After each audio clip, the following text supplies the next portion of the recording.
I was burned out. My work had been killing me slowly for months. Too many meetings, late-night deadlines, and this constant feeling that I was just wasting time. I wasn't sleeping well. I was always anxious, so I decided to take a week off and get away. I didn't want to go to a hotel or a crowded vacation spot. I needed silence. I needed nature. I wanted to be somewhere far from the noise of traffic and people. Somewhere I could feel small again. I wanted a reset. I found this cabin online through a listing site. It wasn't on Airbnb or any big platform. It was a small personal listing on an old travel forum, buried under layers of other posts. It was described as a simple, off-grid cabin deep in the mountains of northern Idaho, far from any towns. The photos looked clean. A small wood cabin surrounded by forest, with a narrow river nearby. A dirt trail leading in from the main road. No neighbors, no service. Exactly what I was looking for. I emailed the owner, wired the money, and within days I was packing. I didn't tell many people, just left a message for my manager, told my sister I'd be off-grid for a while, and drove up north with some supplies.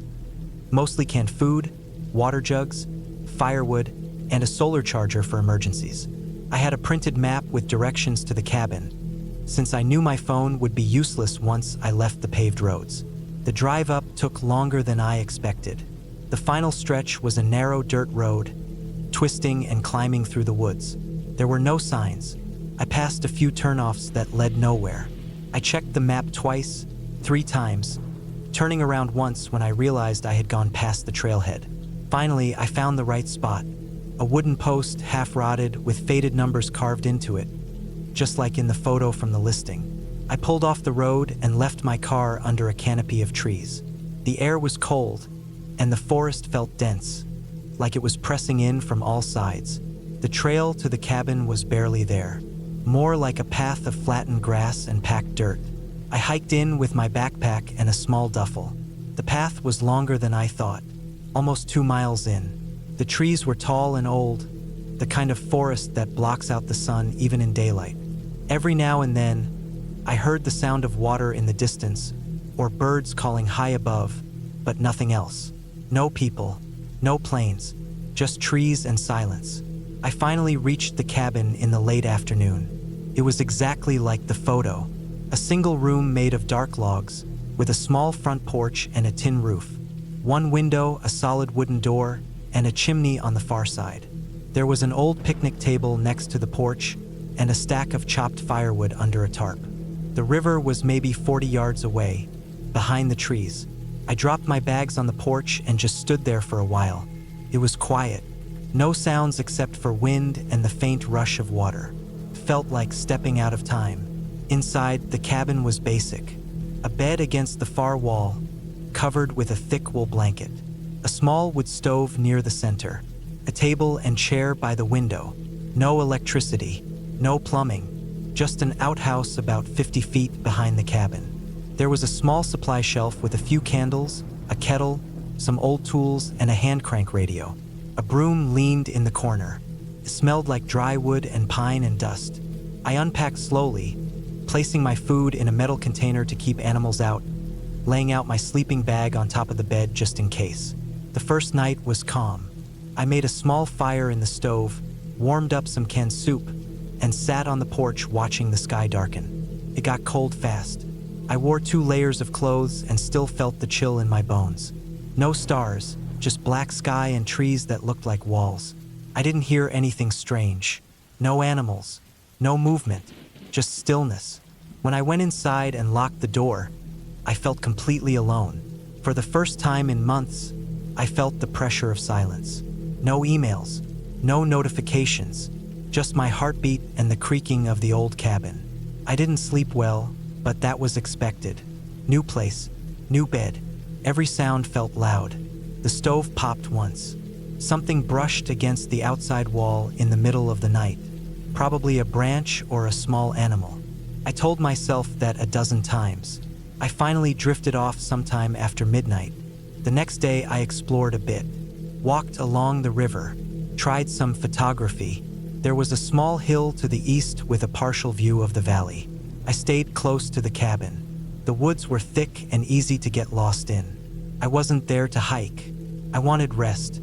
I made a fire again that evening and read a paperback I brought. I wrote a few things in a small notebook. Simple thoughts. I didn't want to think about work or bills or anything outside the trees. The third day is when I started noticing things that felt off. It started with the birds, or rather, the lack of them. The first 2 days I heard them constantly. Chirping in the morning, fluttering through the trees, occasional caws and calls from deeper in the forest. But that morning there was nothing, no sound, not even the wind. It was dead quiet. I stood on the porch, listening, trying to feel what was different. It wasn't just quiet. It felt like the forest was holding its breath. Later that afternoon, I noticed prints near the riverbank. I had been down there before, and the mud had been mostly untouched except for deer tracks. But now there were larger prints, boot prints, human, a single set, not mine. I followed them for a few yards. They came from the woods, walked along the bank, then disappeared back into the trees. No sign of anyone else. No gear, no trail, just prints that looked a few hours old. I felt unease settle into my gut. I told myself maybe it was someone else who knew the cabin owner. A hunter, maybe, but I hadn't seen or heard anyone since I arrived. I looked around the woods for a long time. Nothing moved. The shadows under the trees felt deeper than before. That night, I locked the door and pushed the table in front of it. I kept the fire low and stayed in bed with my flashlight beside me. I didn't sleep much. Around 3 a.m., I heard something again. Footsteps, slow, crunching leaves. Not close, but not far either. I lay frozen, listening. They stopped, then started again. A few steps, then silence. I never heard them walk away. I didn't get out of bed until sunrise. The next morning, I walked the perimeter of the cabin. I found nothing. No tracks, no signs of people. The ground was damp from a light rain during the night. If someone had been out there, they should have left prints. I couldn't explain it. I felt paranoid, but I wasn't ready to leave. I convinced myself I was being dramatic, that maybe it was an animal or maybe I had imagined the whole thing. But I started keeping my knife in my pocket. On day 5, I hiked up the small hill again, just to clear my head. When I came back down, something was off. I noticed it before I even reached the clearing where the cabin stood. The door was open. I stopped. My heart was pounding. I knew I had locked it. I had even pushed the table against it. I approached slowly, crouched low, eyes scanning the shadows between the trees. No movement, no sound. I stood behind a tree for several minutes before stepping into the clearing. The table was still upright. The lock was unbroken, but the door was wide open. I stepped inside slowly, knife out. Everything looked the same at first, but then I noticed the shelf. The items had been moved, not stolen, just shifted. The broom was on the other side of the cabin. My food container had been opened. Some cans were on the floor. Nothing was missing, but someone had been inside. I packed my bag that night. I had 2 days left, but I didn't care. I planned to leave at first light. I didn't sleep. I sat on the bed with my back against the wall, holding the knife, flashlight on the floor. Around 2 a.m., I heard it again. Footsteps, closer this time, slower, deliberate. I turned off the light. I sat in darkness. The steps moved across the clearing. I heard them on the porch. Then nothing. No knock, no voice, just silence. Then the doorknob turned. It was locked. I had checked 3 times. The knob turned again. A pause. Then again. Slow, steady pressure. No banging. No attempt to break in. Just the knob turning over and over for maybe a full minute. Then silence. I didn't move until sunrise. When I opened the door the next morning, there were footprints on the porch. Bare feet. Wide, dirty, human. I don't know how to explain it. There were no other prints leading up to the porch. Just those like someone had stepped straight out of the air and onto the wood. I didn't stop packing. I threw everything into my bag. Didn't bother with order. I hiked back fast. Kept my knife out the whole time. I looked behind me every few minutes. The trees felt like they were watching. When I reached my car, it was untouched.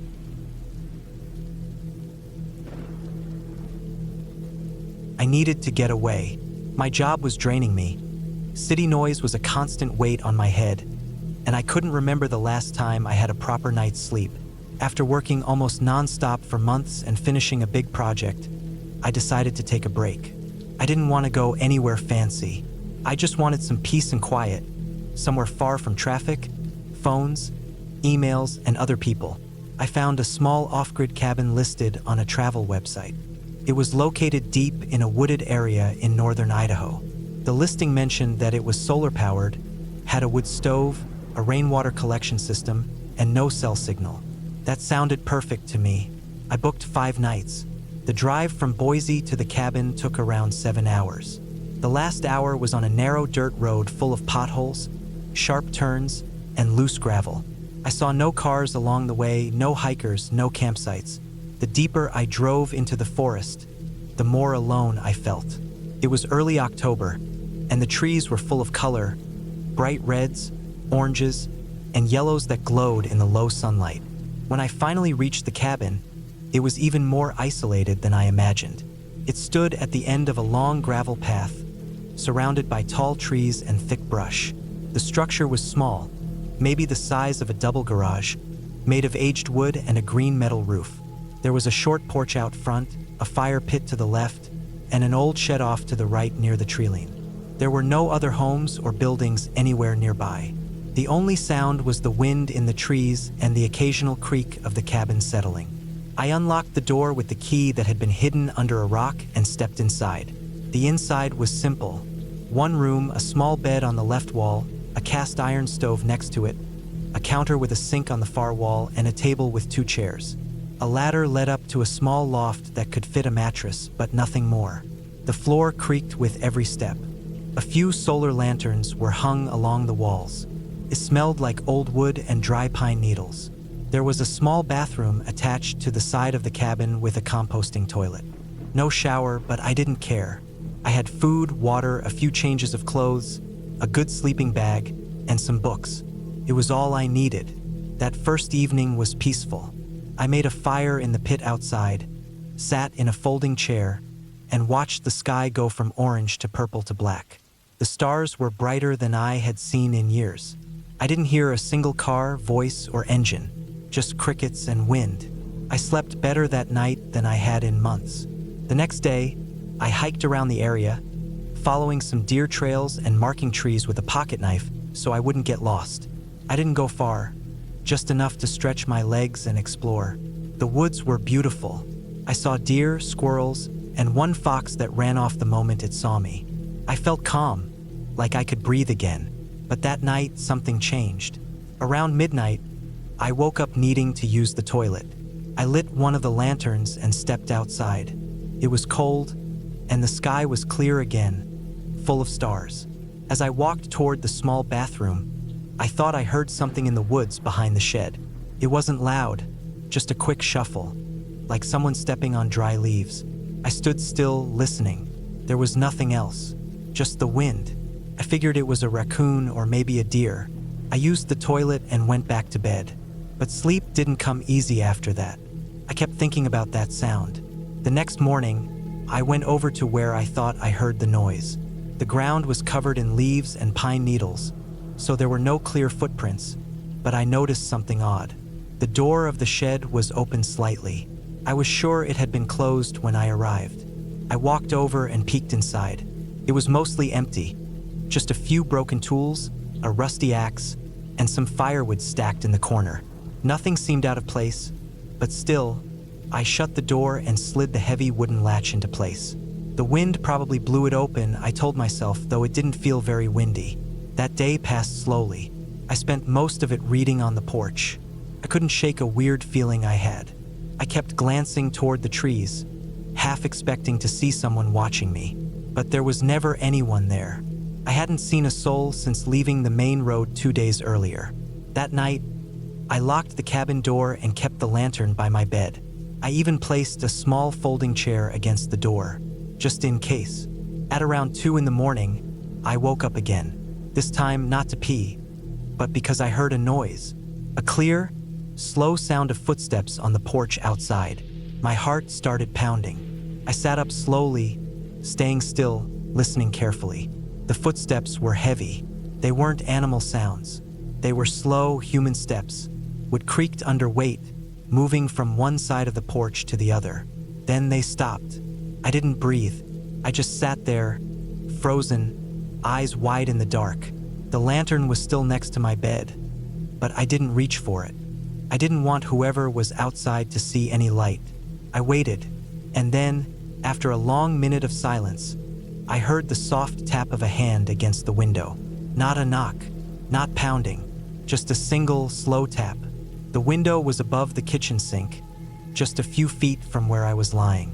I turned my head slowly and stared at it. There was no face, no movement, just darkness. I sat still for a long time, barely blinking. My mouth was dry, my hands were sweating. I was trying to think of what to do. Should I yell? Should I grab the axe from the shed? Should I run into the woods? But then, nothing else happened. No more sounds, no more tapping. I waited until the sun started to rise before I moved.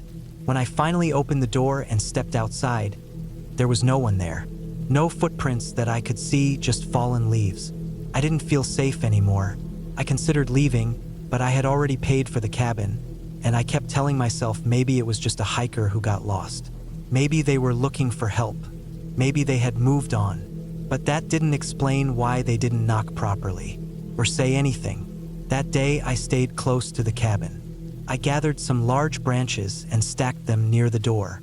If someone tried to come again, I could use them to block the entrance. I also carried a metal fire poker with me wherever I went. Couldn't relax. I kept checking the trees, the shed, the trail. I didn't even eat much. That night, I barely slept.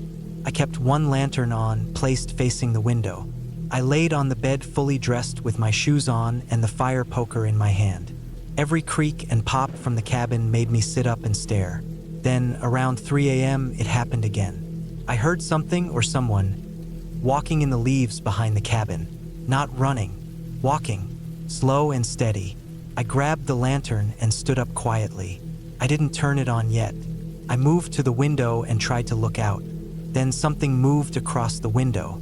It was just a shadow, but it passed close, very close, like someone walked right by the wall. I turned on the lantern, holding it in one hand and the poker in the other. Silence. I stepped to the door, slid the chair away, and unlocked it slowly. My heart was racing. I opened the door a few inches and peeked outside. Nothing. The forest was still. Then I looked down. There were shoe prints in the dirt, clear ones. They led from the trees around the side of the cabin and back again. They were deep, made by heavy boots. That was it for me. At first light, I packed my things and got ready to leave. I was trying to act calm, but my hands were shaking. I tossed my bag in the car and locked the cabin door behind me. I wasn't sure why. Habit, maybe. As I walked toward my car, I heard a snapping sound behind the shed. It was louder than before. Closer. I froze, then slowly turned my head toward the sound. A man stepped out from behind the shed. He was tall, wearing a dark green jacket, jeans, and brown boots. His hair was long and greasy. He had a short beard, and he was holding something long in his right hand. A branch or maybe a metal bar. Couldn't tell. He didn't say anything. He didn't even move toward me. He just stood there, staring. I got in the car without looking away from him, turned the key, and backed up quickly, gravel flying behind me. He didn't move, just watched as I drove away. I didn't stop until I reached the main road 2 hours later. I kept checking my rearview mirror, half expecting to see a truck or car behind me, but there was nothing. Back in town, I went to the local sheriff's office and reported what had happened. They sent a deputy out to the cabin to check. He called me later and said they didn't find anyone, but they saw the footprints. He said it was probably a squatter or a hunter, but they couldn't be sure.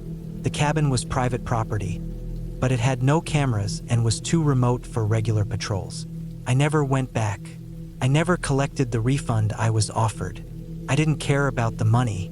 To this day, I don't know who that man was, or how long he had been watching me. I don't know what he wanted. He never tried to talk. He never tried to break in.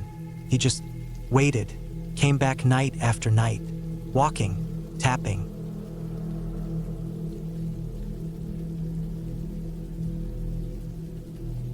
I don't usually go off the grid, but that year everything had piled up. Work was a mess. I had gone through a bad breakup. I was burned out, tired of people, noise, deadlines, and phone calls. I wanted silence, real silence. So when I found this old cabin listing on a forum where people trade off the map locations for camping or isolation, it felt like the right time. It was buried deep in the Rockies. No cell service, no running water, just a roof, a fireplace, and miles of wilderness around it. I packed enough canned food, water jugs, batteries, firewood, and a solar power bank to last me 2 weeks. The drive took a full day. The last 3 hours were on rough dirt roads that had washed out in places. I scraped the underside of my truck more than once and had to stop a few times to remove branches from the road. When I finally got there, it was nearly dark. The cabin sat in a small clearing, tucked between pine trees and a steep rocky hill. It looked old but sturdy. A single room, a chimney made from river stones, a heavy wooden door, and 2 windows. One faced the forest. The other looked out toward a narrow trail that curved up into the woods. Inside, the cabin smelled like dust, old wood, and mouse droppings. It wasn't luxurious. There was a small bed frame with a mattress that felt like it had been stuffed with rocks, a wooden table, a couple of shelves, and a fireplace that was black with soot. But it was quiet, and that's what I wanted. The first few days were uneventful. I set up my gear, kept a fire going most of the time, read books, wrote in my journal, and hiked around the area. The trails were barely visible, but I had a compass and map. I'd always been good with orientation. I tracked where the sun set, took notes of landmarks, twisted trees, large rocks, animal prints. I was careful. The nights were cold, sometimes freezing, but I had layered sleeping bags and warm clothes. The quiet at night was complete. No distant cars, no phones, no voices. Just wind and the occasional call of a bird or rustle of something small in the underbrush. Then on the 5th night, I heard something that didn't fit. It was past midnight. I had been dozing off when I heard what sounded like wood cracking. Not like a tree creaking in the wind. This was sharp, deliberate. It woke me up fast. I sat up, grabbed the flashlight, and listened. Nothing at first, just wind brushing the trees. Then another crack, like a stick being stepped on. Not close, maybe 30, 40 feet away. I kept still, listening. It stopped after a few minutes. I figured maybe a deer had wandered near. It's wilderness. Things move at night. The next day, I found tracks near the trail behind the cabin. They weren't animal tracks. Too deep, too wide. Boots. Someone had walked through here recently. The prints came from the trail and then veered off into the woods before reaching the cabin. I followed them for a bit, but they disappeared in the underbrush. There were no signs of camping, no fire rings, no trash, just those prints. They made me uneasy. That night, I triple-checked the lock on the door and pulled one of the wooden shelves in front of it. I kept the axe by my sleeping bag. The next night, more sounds. Same kind, footsteps, but closer, sometimes pacing, sometimes stopping. Always just far enough that I couldn't see anything when I shined the flashlight out the window. The flashlight's beam was swallowed by the darkness between the trees. I didn't sleep well. I kept thinking maybe it was just an animal. But every time I tried to convince myself of that, I remembered those boot prints. On the 8th morning, I saw something new. A rock. It was placed on the windowsill from the outside. Perfectly centered. Clean. Round. It hadn't been there before. It wasn't from the cabin's chimney. I checked all around the cabin again. Found another footprint, half on a patch of frozen dirt. It was fresh. The heel had sunk deeper into the ground like someone had stood there a while. That day, I stayed close to the cabin. I kept the fire going and spent most of the time inside. I felt watched. At one point, I thought I saw movement up on the ridge behind the trail. A flicker of something dark moving between 2 trees. But when I stared at it, nothing was there. The wind picked up and clouds rolled in fast. A storm was coming. It snowed that night. Not much, but enough to coat the ground. The wind howled all through the dark. At one point, I thought I heard footsteps crunching in the snow, but it was hard to tell with the wind shaking the windows. In the morning, I found more prints. These came around from the back of the cabin and stopped right outside the door. No return prints. Whoever it was hadn't left by the same route, or they'd walked backwards, covering their tracks. I felt sick when I saw them. I realized I wasn't alone. Someone was watching the cabin. Someone knew I was here, and they were careful, very careful. I thought about leaving, but the roads were a mess from the snow.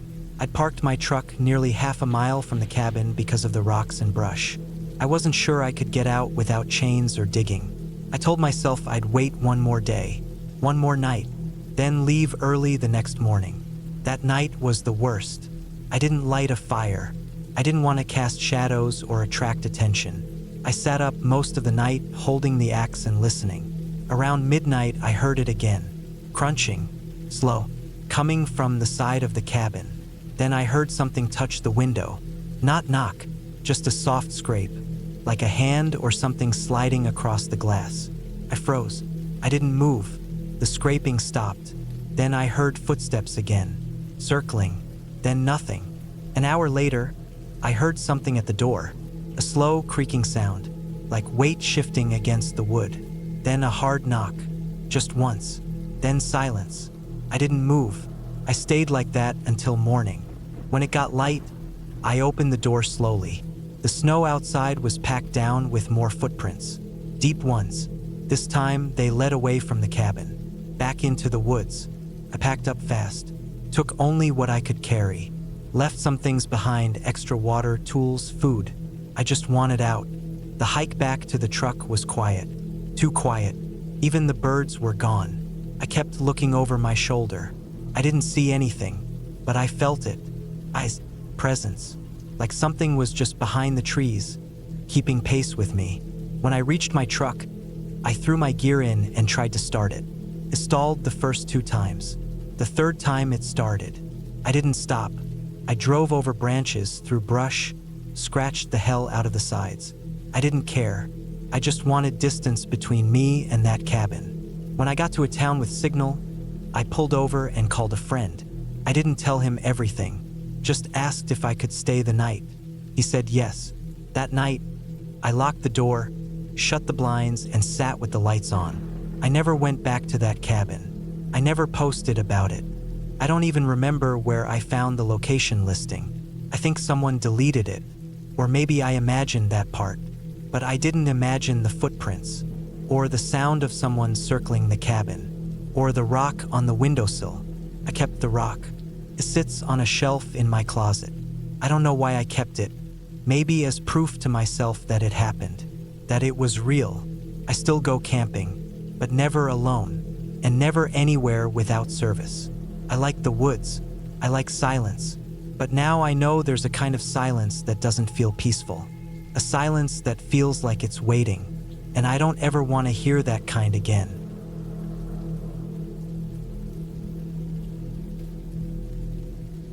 I needed a break from everything. That was the truth. Work was draining, my phone wouldn't stop buzzing, and the city never shut up. I felt like I hadn't heard silence in years. So I found this old listing on a back-end rental website. Some guy offering his family's old cabin deep in the mountains of British Columbia. There were only a few pictures. Wood walls, a stone fireplace, no Wi-Fi, no cell service, just trees and snow. Sounded perfect. I packed light, a backpack with canned food, a heavy sleeping bag, a camp stove, a map, flashlight, extra batteries, a small axe, first aid kit, thermal clothing, a basic GPS device, and my journal. I drove as far as the road would take me, then parked the car off a snowed-in path that barely counted as a trail. The rest of the way I had to hike. The snow was deeper than I expected. It slowed me down a lot. My boots sank almost to my knees with every step. The cold burned at my nose and ears. Trees rose on both sides, tall and silent. The deeper I went, the quieter it became. Even birds didn't make much noise. just the crunch of snow under my boots and the slow rhythm of my breath. After about 3 hours, I found it. The cabin was smaller than it looked in the pictures. One story, with planks stained gray by time, a slanted roof weighed down by snow. Smoke-blackened stones formed the chimney. A small deck wrapped around the front, with broken steps leading up. The door creaked like an old hinge, but it opened. Inside, it smelled like old wood, a little bit of mold, and smoke from past fires. There was a small kitchen, a cot in the corner, a table with one chair, and a shelf with a few canned goods and tools. I set my bag down and immediately got to work lighting a fire. The temperature inside was only a little warmer than outside. My breath hung in the air. That night, I stayed up reading from an old book I found on the shelf, something about hunting in the early 1900s. I didn't hear a single sound all night except the occasional snap of wood in the fire. For the first time in years, I felt calm. The next morning, I went out to chop some firewood from the stack beside the cabin. That's when I noticed the tracks. They weren't mine. My boots had a wide tread. These were narrower with a more defined heel. They looked fresh, maybe only a few hours old.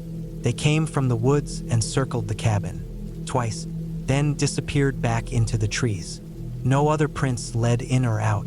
I stood there for a long time staring at them. There was no wind, no new snow. That meant someone had been here recently. Last night, maybe even while I was sleeping. I hadn't heard anything. I walked the perimeter. No signs of a campsite or anything else. Just those tracks. They made me feel watched. I went back inside and stayed there most of the day. I kept the fire going and cooked some of the canned stew. Every so often, I checked the window, staring into the woods.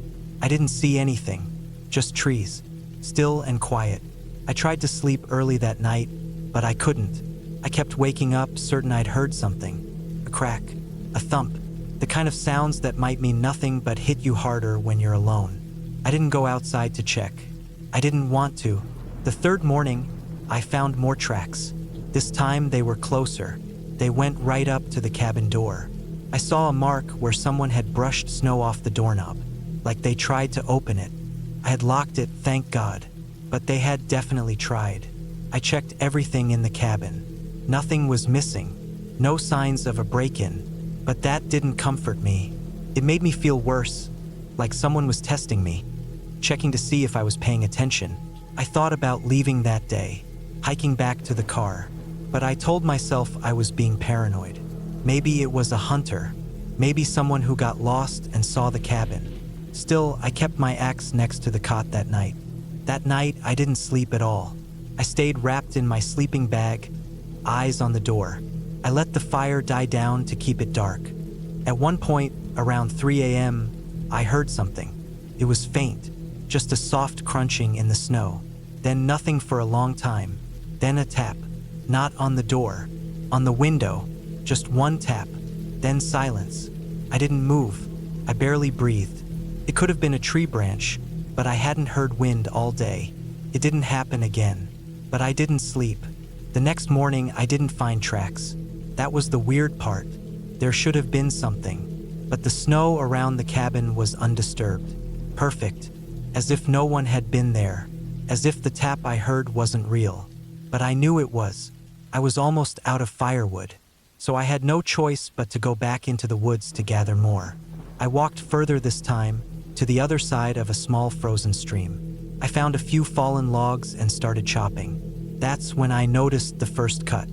A tree stump nearby, maybe 10 feet away, had a clean slice through it. Fresh, not rotted, not weathered, like someone else had chopped wood here recently. But the odd thing was, there were no wood chips. None, like it had been cleaned up. Then I saw something else. A small pile of ash and burned wood. Not old, still slightly warm. Someone had built a fire out here maybe yesterday. Maybe the same night I heard the tapping. I carried the logs back quickly, constantly checking over my shoulder. I stayed inside again. I didn't even bother with the book. I just sat by the window and waited. The sun started to set, and my gut twisted up. Something was wrong. I didn't want to admit it before, but I knew it now. Someone else was in those woods, and they were watching me. When night came, I left the fire low again. I kept the axe in my lap and stayed near the window. I don't know how long I sat there. Hours maybe. Then I heard it again. The crunch of snow. Closer this time. Then footsteps on the deck. Slow. Careful. Then silence. I didn't move. I barely even blinked. Minutes passed. Maybe longer. Then the sound of wood creaking. The door. The knob turned. Softly. Then stopped. I don't remember breathing. I just sat frozen with the axe clutched in both hands. Then it stopped. No sound. No footsteps leaving. Nothing. I waited until dawn. When the light came, I opened the door. There were prints again. Deep ones. Right up to the door. But again, no prints leading away. Just gone. Like whoever it was disappeared into thin air. I checked the woods. I didn't go far. I just didn't feel safe.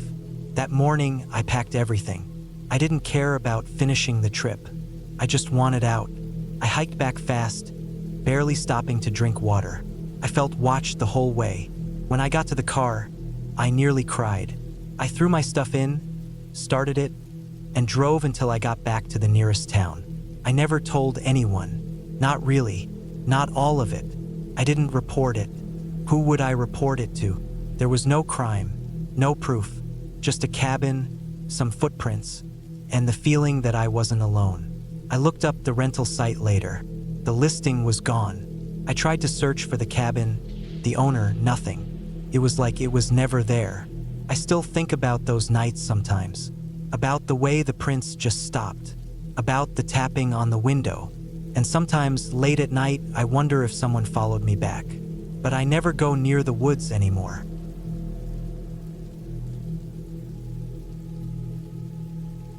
It was late October when I decided to take a short break from work.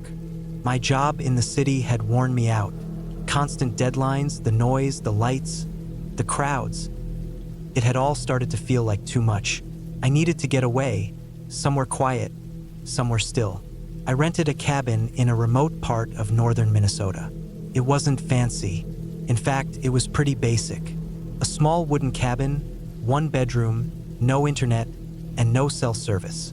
Just a propane stove, a fireplace, a hand pump for water outside, and a composting toilet in a shed out back. But that was what I wanted. Silence. The cabin sat in the middle of a thick pine forest, about 1.5 miles from the nearest dirt road. The nearest neighbor was probably 5 miles away. I had to park my car off the road and hike in with all my supplies. I brought everything I thought I would need for 2 weeks. Food, water filters, batteries, a solar lantern, a small axe, sleeping bag, warm clothes, and a few books. I even brought a notepad and some pens, thinking I might try writing while I was there. I didn't plan to hike much. I just wanted to be in the woods, to sit on the porch and watch the wind in the trees, maybe hear the owls at night. The first few days were perfect. I settled in quickly. I woke up with the sun, made simple breakfasts, and took short walks in the woods behind the cabin. I read for hours. I chopped some wood. I made a fire each evening and sat in front of it until I got sleepy. At night, it got very cold, but I had enough blankets and layers to stay warm. I kept the lantern low and only used it when I needed to get something done. Mostly, I just sat in the quiet. No traffic, no screens, no voices. Just wind, the creaking of trees, the call of birds. On the 4th night, something odd happened. I was in bed, under my sleeping bag and 2 wool blankets, when I heard a noise outside. At first, I thought it was a branch falling or maybe a deer moving through the underbrush. But it sounded different. It was steady. Crunch, crunch, crunch. Like footsteps in the leaves. I froze, lying still in the dark. The sound wasn't close at first. It was out past the trees. But it didn't stop. Came closer, slow and regular. It was late, probably after midnight. I had no clock, but I knew it had been dark for hours. I stayed in bed, listening. The sound stopped maybe 20 feet from the cabin. Then it was quiet. I held my breath. I waited for a knock, for the creak of the porch, but there was nothing. Eventually, I fell asleep, telling myself it had just been a deer or a moose maybe. The next morning, I stepped outside and looked around. The ground was covered in dry leaves and pine needles. I saw some marks near the edge of the clearing, but I couldn't tell if they were footprints or just where animals had passed. I didn't see anything else strange. I went about my day, but I couldn't shake the feeling that I had been watched. That night, I didn't sleep as well. I kept waking up, listening. I thought I heard something again, but it was faint, and I wasn't sure if I was just imagining it. Still, I got up early and stayed active. I went a little farther into the woods that day, collecting some kindling and checking the small stream about half a mile out. I found animal tracks near the water, but nothing unusual. On the sixth night, I was sitting by the fire with my book when I heard a noise on the porch. It was quick, like a light tap. I froze. I turned off the lantern and waited in the dark. The cabin didn't have curtains, just wooden shutters on the windows. I crept over and slowly opened one, peeking outside. I couldn't see anything, just the faint outline of the trees. I waited for several minutes, straining my ears. Then I heard it again, a soft thud, like someone putting weight on a step. I grabbed the axe from beside the door. I didn't open it. I just stood there, heart pounding. But nothing happened. Eventually, I moved back to the sleeping bag, keeping the axe next to me. I barely slept. Every sound felt louder. The wind, the creaking boards, the owls. When the sun came up, I went outside again. I checked the porch carefully. One of the firewood pieces I had stacked neatly by the wall had been moved. It was lying in the middle of the porch. I didn't drop it. I hadn't used wood the night before because I'd built my fire earlier and hadn't needed more. Something or someone had moved it. I considered packing up and leaving, but I told myself I was overreacting. Maybe it was a raccoon. Maybe I had knocked it over earlier and not noticed. I went for another walk to clear my head. That day, I stayed closer to the cabin. I didn't want to be too far away if something else happened. I kept the axe nearby at all times. I even brought it with me to the outhouse. I was jumpy, flinching at every sound. On the seventh night, it got worse. I was in bed, staring at the ceiling, when I heard it again. Footsteps. They were clear, slow, deliberate, coming through the leaves. They stopped outside the cabin. Then I heard a soft knock. Just one. I didn't move. I barely breathed. Another knock came a few seconds later. Then silence. The next morning, I decided to leave. I couldn't take it anymore. I packed quickly, shoving everything into my backpack. I didn't even bother organizing it well. I just wanted to get out. I hiked back to the car and drove the entire way home without stopping. Back in the city, I couldn't explain it. I told myself it was an animal, maybe someone hiking nearby who got lost. But it didn't feel right. It felt like someone had been watching the cabin, circling it, waiting. A week later, I got curious. I looked up the area online. I found a forum for hunters and backcountry hikers. One post caught my eye. It was from someone who had camped in the same general part of the forest. They described hearing footsteps outside their tent, seeing marks in the leaves, small things being moved. They left early, too. Others replied with similar experiences. Always small things. Never direct contact. No signs of animals. No theft. Just presence. I haven't been back to the woods since. I still think about it sometimes. I miss the silence, the trees, the air. But I remember the footsteps, the moved wood, the knock. I don't know who or what it was. I don't want to know. It was real, and that's enough. I go hiking now, but I stay near the trailheads, near people. I still love nature, but I no longer trust the deep woods. Not after what happened in that cabin. Not after I learned I wasn't alone out there.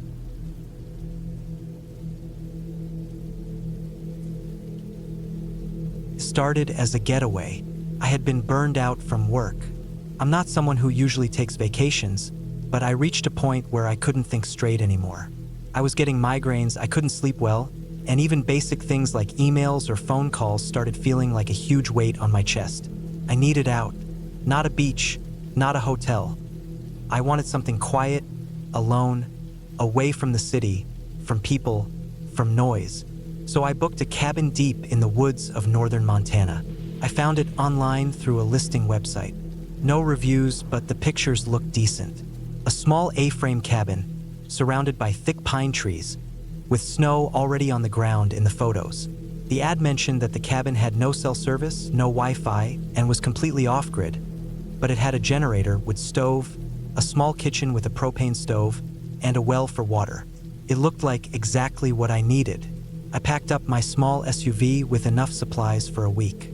Food, water, firewood, a camping stove just in case, an emergency radio, books, some warm clothes, and a few old DVDs for the portable player I brought. I also threw in a small handgun I kept for emergencies, though I'd never actually used it. Just a precaution. The drive took most of the day. Once I left the highway, it was another 2 hours down rough dirt roads. Trees lined both sides so thick I barely saw sunlight between them. There were no signs, no other cars. Just snow-covered roads, tire tracks from the owner, and endless forest. It started snowing lightly by the time I reached the cabin. The place looked even more remote in person. The trees stood like walls around it, and there was no one. No cabins nearby, no movement, no noise except the crunch of snow under my boots.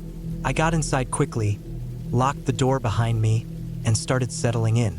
The interior was small but cozy. A single open space with a bed, kitchen, fireplace, and a table by the window. There was a ladder that led up to a loft, which held a second bed and a tiny window looking out toward the woods. Everything looked clean and simple. No decorations, no clutter, just the basics. The kind of place you come to when you want silence. That first night was calm. I started a fire in the stove, heated some soup, and read by flashlight. It got dark by 5:30. With no lights outside and thick snow clouds overhead, the entire world outside the windows turned black. Not just dark, pitch black. I couldn't see anything through the windows. It was just my reflection in the glass and the faint orange glow of the fire flickering behind me. I went to bed early, half from exhaustion, half from not knowing what else to do. The silence out there was so complete, it made my ears ring.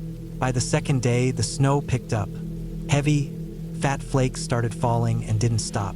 I had enough wood and food, so I stayed in and took it slow. I made coffee, read more, watched a DVD, and sat by the fire most of the day. Around noon, I stepped outside to walk a little. The snow was already 6 inches deep and getting heavier.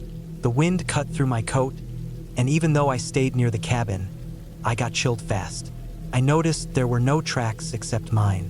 No deer, no birds, no animals of any kind. Just snow falling on untouched land. Felt like I was the only living thing out there. That night, something felt different. It was around 2 a.m. when I woke up to a sound. A low thud, then another. It sounded like something hitting the cabin wall from outside.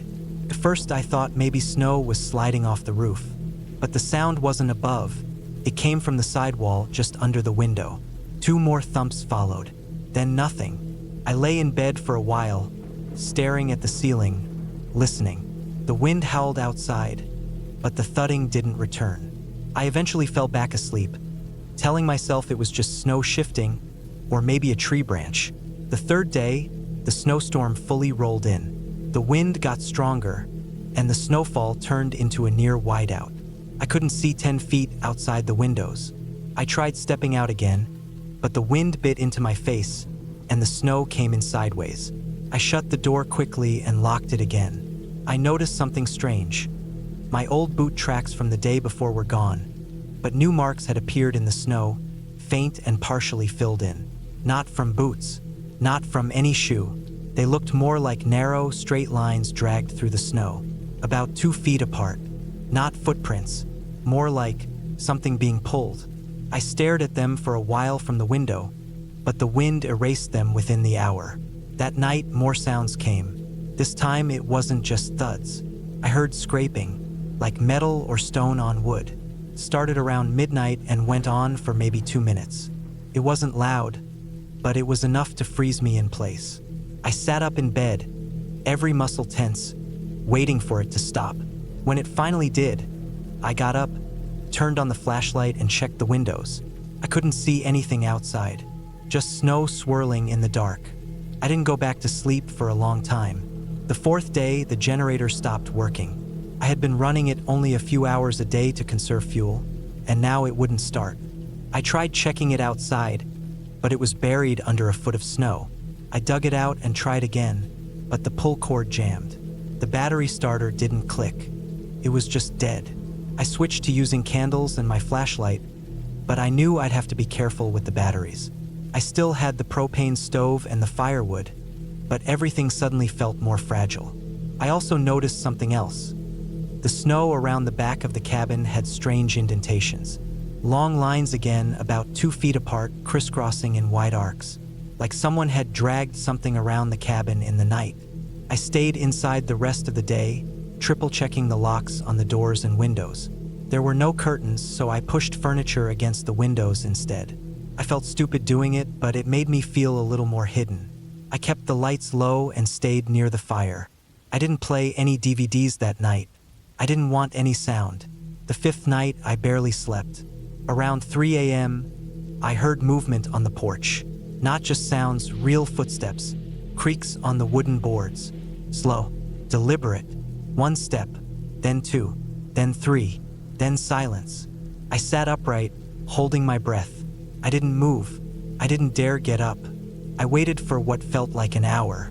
The wind outside screamed against the walls, but nothing else moved. Eventually the sun started to rise, and I got up, heart still pounding, and opened the front door a crack. Snow covered everything, but I could see them. Boot prints this time. Human. 1 set leading right up to the door and none going back. I slammed the door shut, locked it again, and sat down hard on the floor. That was when I knew I wasn't alone out there. I checked everything again. The windows, the doors.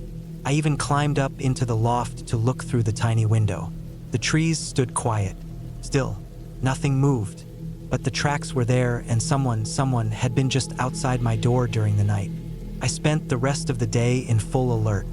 Every creak of the wood, every gust of wind against the walls made my skin crawl. I carried the handgun everywhere with me inside the cabin. I barely ate, couldn't relax. I kept thinking, what if they come back? What if they're already watching? By the 6th day, I had barely slept a total of 4 hours. I looked rough. My hands shook when I tried to light the stove. My eyes felt sore. I tried to use the emergency radio, but all I got was static. No signal. I thought about trying to hike out, but the snow was now over 2 feet deep, and the trail I had driven in on was completely buried. It could take hours to reach the road if I even went the right direction. That night, the footsteps came back. This time, they didn't stop at the porch. I heard the front door handle jiggle, slowly, then again with more force. Then came the tapping on the glass, light, gentle, like fingers drumming on a table. I sat in the corner with the gun in my lap, eyes fixed on the door, heart thudding so loud I could barely hear anything else. The tapping went on for several minutes, then silence, then footsteps around the side of the cabin. Then the back door handle moved. It wasn't locked. I had forgotten to check it that evening. I got up slowly, trying not to make noise, and crept toward the back. I heard one more soft click as the handle turned slightly, then a low creak. The door was opening. I didn't think. I grabbed the handle and slammed it shut from my side and threw the bolt lock across it. I stood there for almost an hour after that, waiting, listening, heart racing, barely blinking. Nothing else happened. When I finally crawled back into bed, I didn't sleep. The 7th day, I decided to leave. I didn't care about the snow. I didn't care how far I had to walk. I packed my bag with food, the emergency radio, my flashlight, and the gun. I left most of the other things behind. I dressed in layers and tied plastic bags over my socks to keep the snow out. Before I left, I looked outside one last time. All around the cabin, the snow was marked with footprints.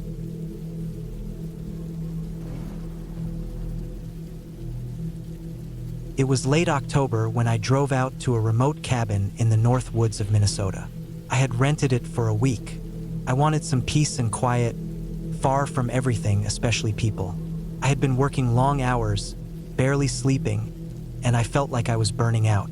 The idea of being out in the middle of nowhere with nothing but trees around felt perfect. The drive took almost 7 hours from my apartment. The last 2 hours were on narrow roads through thick forests, the kind of roads that look like they don't get plowed in winter. My phone lost signal about an hour before I reached the cabin. I wasn't surprised. I had expected that. The cabin sat on the edge of a lake. It looked old but solid.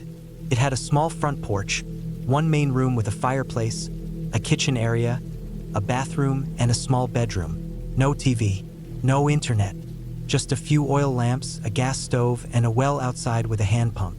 There was also a shed behind it. The listing said it was used to store firewood and tools. The first day was quiet. I unpacked, started a fire in the fireplace, made a simple dinner, and sat on the porch until it got too cold. The air was fresh in a way it never is in the city. Felt good to breathe. I heard owls and rustling in the trees, but nothing that made me uncomfortable. I slept deeply that first night, probably the best sleep I'd had in months. No traffic, no people yelling, just the sound of wind in the trees. I woke up late the next morning and made coffee on the gas stove.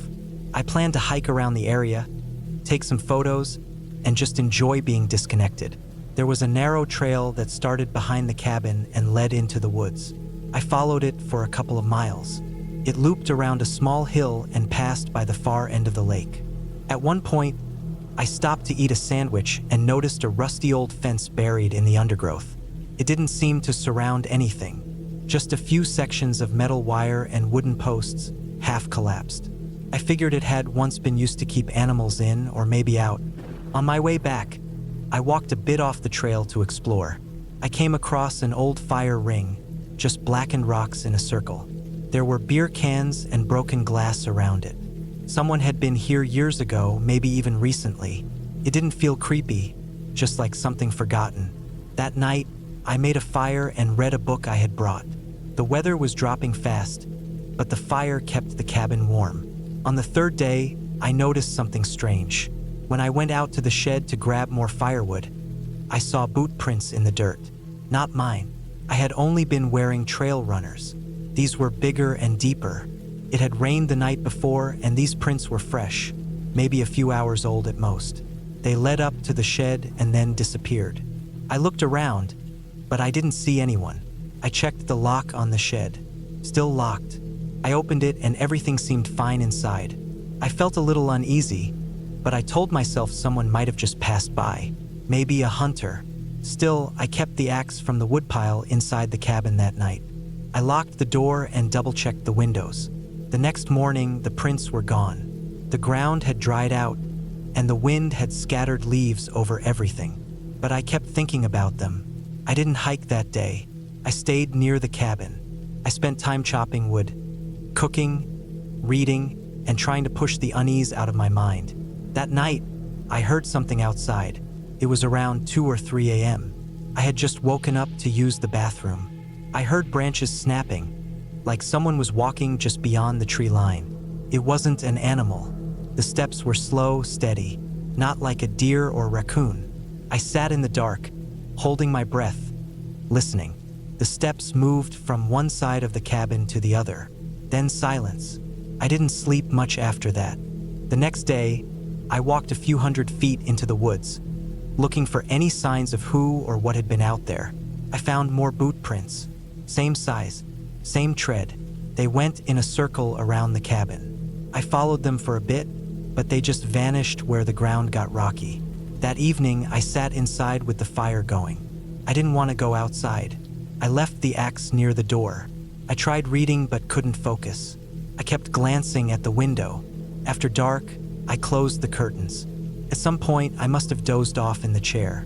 I woke up with a start when I heard something. A knock, not loud, just 1 or 2 knocks on the back door. My heart was racing. I stayed still. Another knock, softer this time. I waited, barely breathing. I didn't move. No more sounds came. Eventually, I got up and checked the door. I didn't open it, just looked through the small window above it. Nothing, just darkness and trees. That night, I slept in short bursts. Every sound made me jump. I kept the axe in bed with me. The next morning, I made a decision. I was going to leave. I packed everything quickly. I had 3 more days left in my booking, but I didn't care. I loaded the car, locked the cabin, and started driving back. About a mile down the road, I saw something that made me stop. A small trail off to the right, just wide enough for a person. It looked like it had been used recently. I pulled over and walked down it just to see. Maybe I was looking for closure. I don't know.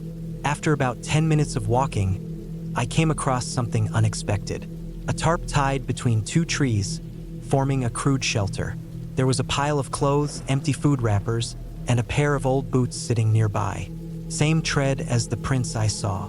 Whoever it was had been living out there. Close, watching. I didn't stay long. I turned and walked back fast, heart pounding, ears on alert. I got in the car and didn't stop driving until I hit a main road 2 hours later. I never reported it. I didn't know what to say. There was no crime, just someone living out there, hiding. Weeks passed, then months. I thought about that cabin a lot. I stopped going on hikes alone.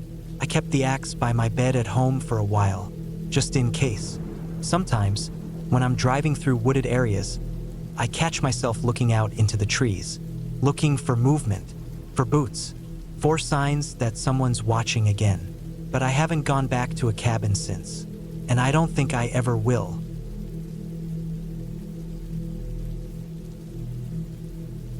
It was the first week of October when I decided to take a break from everything. Work had been nonstop stress for months, and my sleep was getting worse. I wasn't eating well, my hands would sometimes shake for no reason, and I had this weird tightness in my chest every morning before even getting out of bed. I knew I had to step away for a bit or I'd break. So I went online and booked a remote cabin deep in the woods of northern Minnesota. It wasn't one of those fancy, modern Airbnbs with hot tubs and flat-screen TVs. It was old, wooden, small, and isolated. No phone service. No internet. That's what I wanted. I packed light. Just clothes, a couple of books, some food, a flashlight, and my hunting knife. I had a small first aid kit, a hand crank radio, and a thermos. I left behind my laptop and turned off my phone before tossing it into my backpack. I even left a note on my fridge back home for anyone visiting. Gone for a week. Need space. Back soon. The drive up took almost 8 hours. The last 2 hours were on rough dirt roads that got narrower the deeper I went. At one point I thought I was lost, but I finally saw the sign nailed to a crooked pine tree. Silver Rock Cabin 1 mile. The final stretch was even worse. More like a trail than a road, but I made it. The cabin looked like it hadn't been touched in decades. The logs were weathered gray, and the windows were small with thick panes. There was a small front porch with a single wooden chair and a rusted lantern hanging above the door. Behind the cabin, the forest stretched for miles. I didn't see another house or person the entire drive-in. Inside, it was cleaner than I expected. Dusty, yes, but no mold or smell of rot. There was a small kitchen with a gas stove, a wood stove for heat, a narrow cot with 2 wool blankets, and a shelf with old tools, maps, and a few books. There was a rain barrel behind the cabin for water and an outhouse about 20 yards down a short trail. Basic, but good enough for what I needed. The first couple of days were peaceful. I spent time reading, chopping wood, and walking around the area. I even found a small creek half a mile away. Felt like I was finally starting to breathe again. The silence was deep, not just quiet but empty, like the world had been paused. I didn't mind it. I liked being alone out there. By the third night, something shifted. That evening, I had gone on a longer walk than usual. I didn't keep track of time and had to rush back before it got dark. I took a wrong turn, and it took me a little longer to find the cabin again. I got inside just as the last bit of light faded. I lit a candle, started a fire in the stove, and sat down to warm up. Then I heard a sound. At first, it was just a branch snapping outside. I didn't think much of it. Deer, maybe. But then I heard it again, and it was getting closer. A series of quick, sharp cracks, like something heavy stepping on dead wood. I sat still, listening. It moved around the side of the cabin, slow but steady. I reached for my knife and stood up. I waited. Nothing happened. No knocks on the door, no sounds at the windows. After maybe 10 minutes, I peeked through a small slit in the curtain. I didn't see anything. Just darkness and trees. That night, I didn't sleep well. I kept waking up to small sounds. A thump here, a scrape there. Could have been an animal. Maybe a raccoon or a porcupine, I told myself. The next morning, I walked around the cabin. I didn't see any tracks, but I did find something strange. On the far side of the cabin, right under one of the windows, there were marks in the dirt, like someone had been kneeling there. 2 clear indentations, about shoulder width apart. I couldn't tell how fresh they were, but they hadn't been there the day before. I didn't feel calm anymore. I didn't feel like I was out there to relax. I felt watched. That day, I stayed close to the cabin. I kept the knife on me at all times. I even placed a few small sticks upright near the windows and doors, hoping that if someone or something approached, I'd hear them snap. I didn't light a fire that night. I didn't want to attract attention. It was cold, but I stayed under the blankets and tried to ignore the occasional creaks and rustles outside. The next morning, I found one of the sticks snapped. It was the one right outside the front door. I hadn't heard it. I didn't know when it had happened. There were no other signs, just the stick broken clean in half. I thought about leaving, but I didn't want to panic. I told myself it was wind, maybe a squirrel. I didn't want to admit I was scared. I decided I'd stay one more night, then leave early in the morning. That day, I didn't go anywhere. I sat inside with the door locked, reading the same paragraph over and over without absorbing a word. I kept checking the windows. I didn't eat much. I felt sick. As the sun set, I started hearing noises again. Crunching, snapping, pacing, but slower this time, like someone circling the cabin again and again. I didn't look out. I sat in the corner with my knife and waited. Hours passed. Then it went quiet. I must have dozed off at some point, because I woke up with a jolt. There was light outside. Morning. I got up, opened the door, and froze. There were footprints in the dirt. Real footprints. Human. Barefoot. The toes, the arch, the heel. Not boots, not shoes. And they were huge. Bigger than mine. They came from the woods, circled the cabin several times, then stopped at the front door. And that's where they ended. No prints leading away. That was it for me. I packed everything in 5 minutes. I didn't even eat. I just got in my car and drove.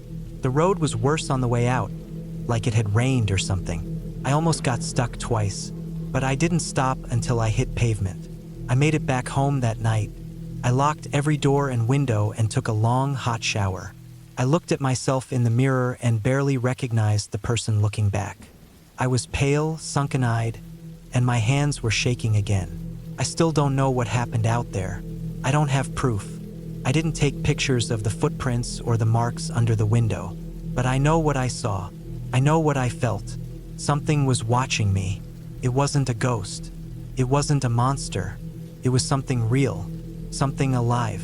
Maybe a person, maybe not, but it was out there, and it knew I was alone. I haven't gone back since. I probably never will.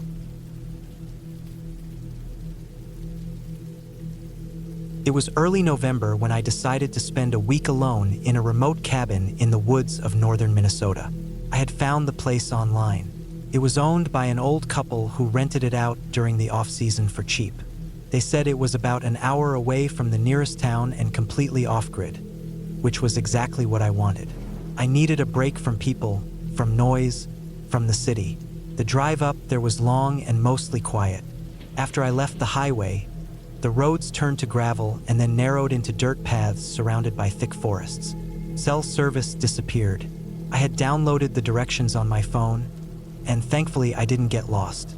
The cabin was small and made of dark, weather-worn logs. There was a stone chimney, a porch with 2 wooden chairs, and a path that led around back to an outhouse. Inside, it was even smaller.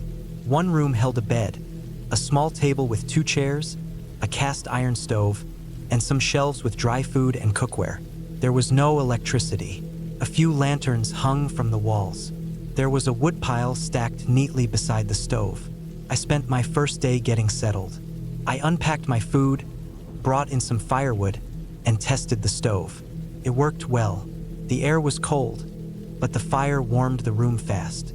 That night, I cooked pasta on the stove, ate by lantern light, and went to bed early. The silence outside was absolute. No cars, no voices, just the occasional wind pushing through the trees. By the second day, I started feeling uneasy, though I couldn't explain why. It wasn't anything specific, just a feeling like I was being watched. Every time I stepped outside, I kept glancing into the woods. Nothing looked out of place, but something about the silence felt different now, like it wasn't natural anymore. I tried to shake it off. I read for a few hours, made coffee, and took a walk down the trail behind the cabin. The trail led to a frozen pond. I stood at the edge for a while, watching how still everything was. No birds, no squirrels, not even the sound of branches moving. That night, something woke me up. I didn't know what time it was, but it was still dark. I sat up in bed and listened. The fire was still going, burning low, but enough to cast shadows on the walls. I didn't hear anything at first. Then I thought I heard a faint crunch outside, like a boot on dry leaves. I froze. I waited, holding my breath. Came again, this time closer. Just one crunch, then nothing. I stared at the door for a long time, waiting. Eventually, I got up, grabbed the axe I kept beside the woodpile, and opened the door. Nothing. The porch was empty. I stepped outside in my socks, the wood cold under my feet. I looked around. No one, just trees and shadows. I went back in and stayed up the rest of the night, listening. The third day, I didn't go outside. I felt like something was wrong. I kept the fire going and stayed near the window, peeking out now and then. Around mid-afternoon, I walked around the cabin to check for tracks. I found something behind the trees. Footprints. Not mine. These were bigger. Deep impressions in the dirt and old leaves, like someone had been walking in circles. They weren't fresh, but they weren't too old either. I followed them for a while, but stopped when they disappeared into the woods. I backed off and went inside. I didn't sleep that night either. On the fourth day, I started hearing things. Not in my head. I'm not the type to imagine stuff. I know what I heard. Quick footsteps outside. A soft thump near the back wall. Something brushing against the door.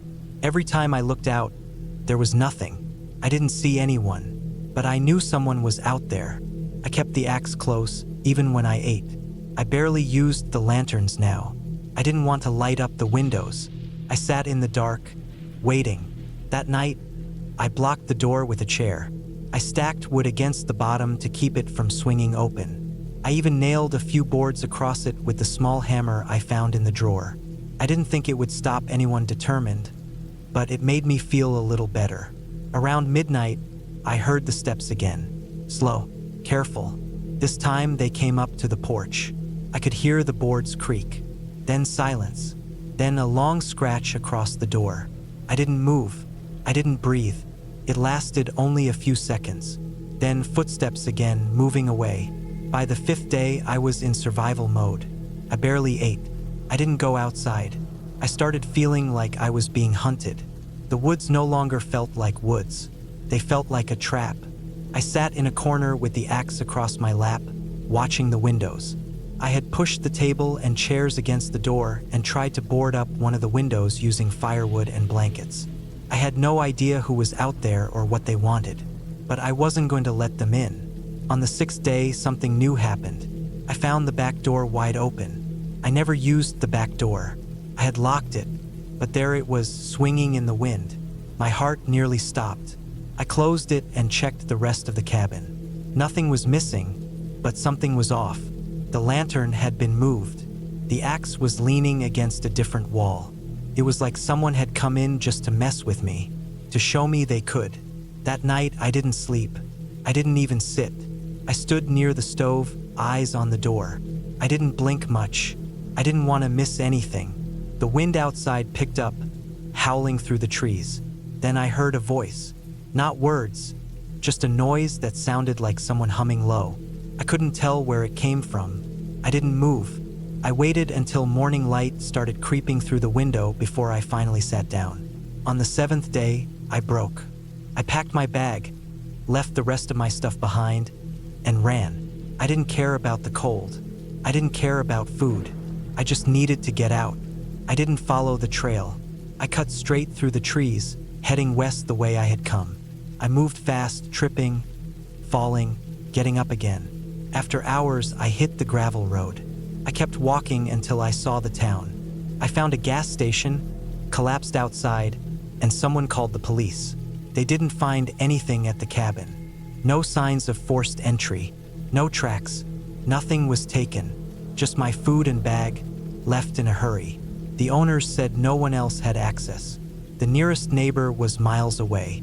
I didn't care. I knew what I felt. I knew someone had been there, watching, waiting, playing with me. I never went back. I never rented a cabin again. I never camped or hiked or did anything alone in the woods. People say the woods are peaceful. They're not. Not always. Sometimes there's something in them that watches. Something that knows how to wait. And it doesn't need to be a ghost. It just needs to be real.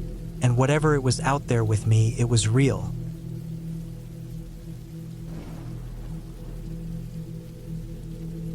I was burnt out, tired of work, tired of noise, tired of notifications. Every day felt the same, and I was always either in front of a screen or stuck in traffic. I needed silence. I needed space to think, or maybe to not think at all. I didn't want people. I didn't want messages. I didn't want to talk or smile or fake anything. I just wanted to be alone. So I booked a cabin I found on an outdoor rental site. It was deep in the northern woods, far away from anything. No Wi-Fi, no cell signal, and no paved roads after the last 30 kilometers. I had to drive 2.5 hours past the last town. The listing described it as a hunting cabin with solar power, a wood stove, and a water pump. It came with a warning: only suitable for experienced outdoor travelers. Be prepared for full isolation. That was exactly what I wanted. I packed everything I'd need: canned food, rice, oats, jerky, a water filter just in case, extra gas, batteries, a first aid kit, and a couple of thick books I had meant to read for years. I also brought a notepad and pen to write in. No phone. I turned it off and left it at the bottom of my backpack. I brought a large knife too. Not because I expected anything, but because I figured it was smart to have one, just like a flashlight or duct tape. The drive was long. The last stretch of road turned into gravel and eventually dirt. It narrowed until only one vehicle could pass. There were trees everywhere, dark green pine and a few older birches. No signs, no houses, just dense woods. Eventually I saw a narrow path that looked like a driveway. It had a chain across it with a small orange tag. That matched the instructions the owner had emailed me. I stopped the car, got out, unhooked the chain, and drove slowly down the overgrown path. Took a while. There were rocks and dips in the ground, and at one point I thought I heard a branch snap under my tire. Then I saw the cabin. It was small, made of old wood, with a slanted tin roof and a short deck in the front. There was a stack of chopped firewood on the side, a metal water pump behind it, and a composting toilet in a small shed a few meters away. A single solar panel stood on a post beside the cabin, wired to a battery box. There were no other buildings around, no parked cars, no signs of recent visitors. Just thick woods surrounding the clearing on all sides. Exactly what I needed. I unlocked the door with the code the owner gave me. Inside, the cabin smelled like dry pine and dust. It had a small bed, a table, a couple of shelves, a wood stove, and a little kitchen area with a propane burner and a sink connected to a gravity-fed tank above it. There was no fridge, just a cooler box. I unloaded my supplies, placed my food in sealed containers, and set my sleeping bag on the mattress. Then I sat down and listened to the silence. It was deeper than I expected. Not the kind of silence you get in a quiet room, but the kind where you can hear the wind through trees and birds far off and nothing else. No hum of machines, no cars in the distance. Felt strange at first, but I liked it. That first day, I chopped some firewood, read a bit, and cooked a simple meal. I watched the sun go down slowly.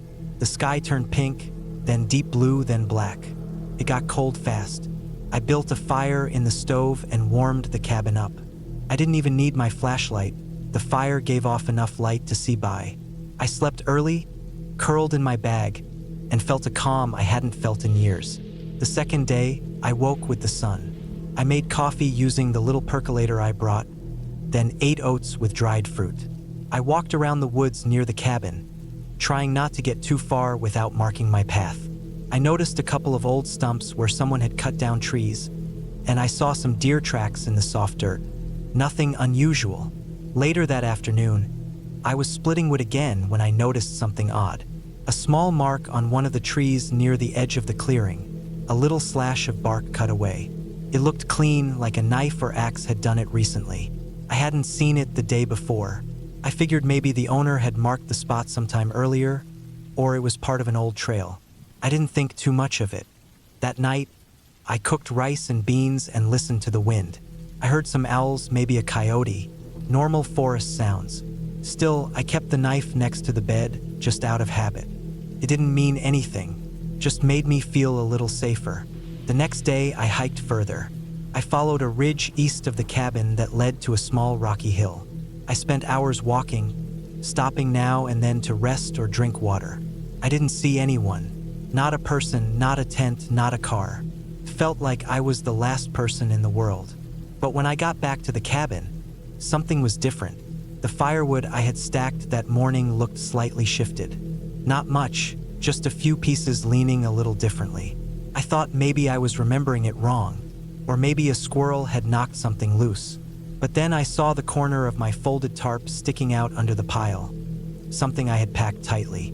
Now it looked like it had been moved and tucked back in carelessly. That's when I started feeling it, a kind of pressure. Not fear, not yet, but a shift in the way the silence felt, like it was heavier.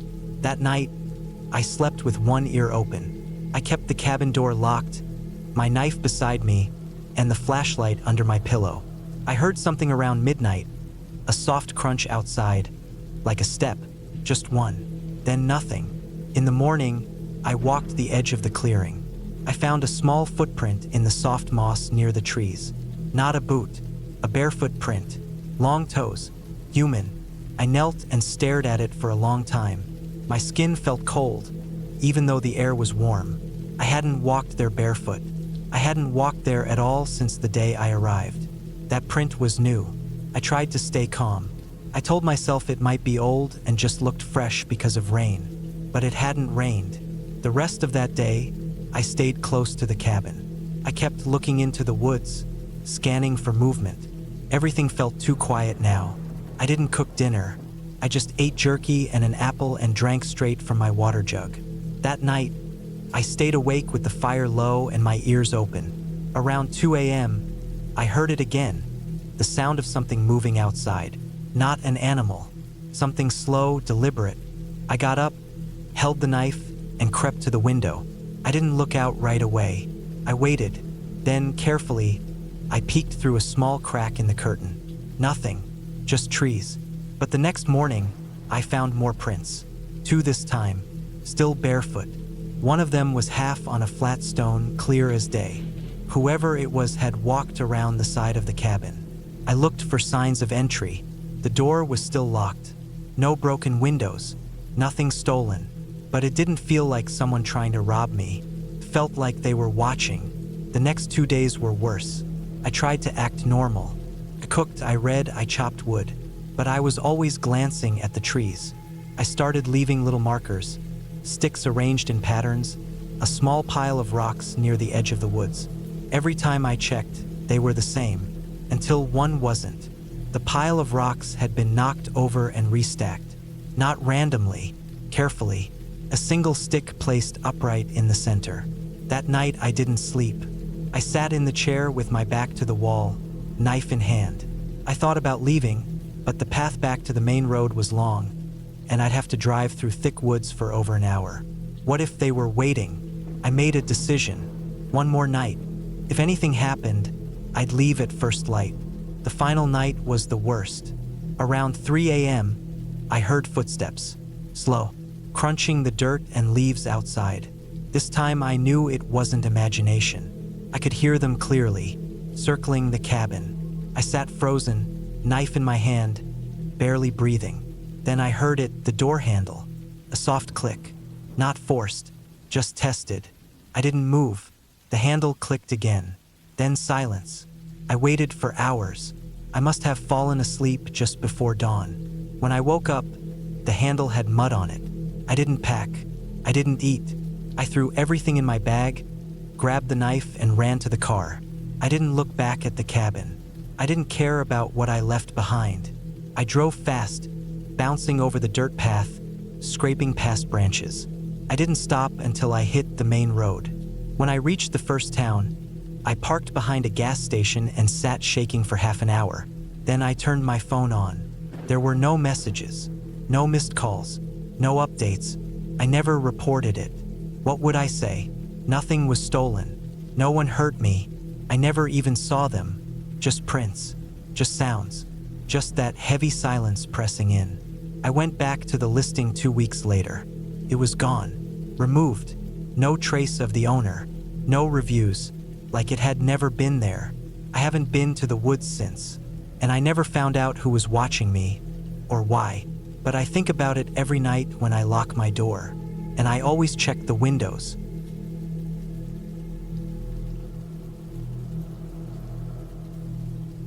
I had been wanting to get away for a while.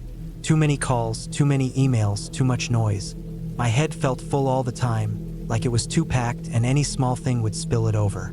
So I decided to take a break and head out to a cabin that my cousin had mentioned months ago.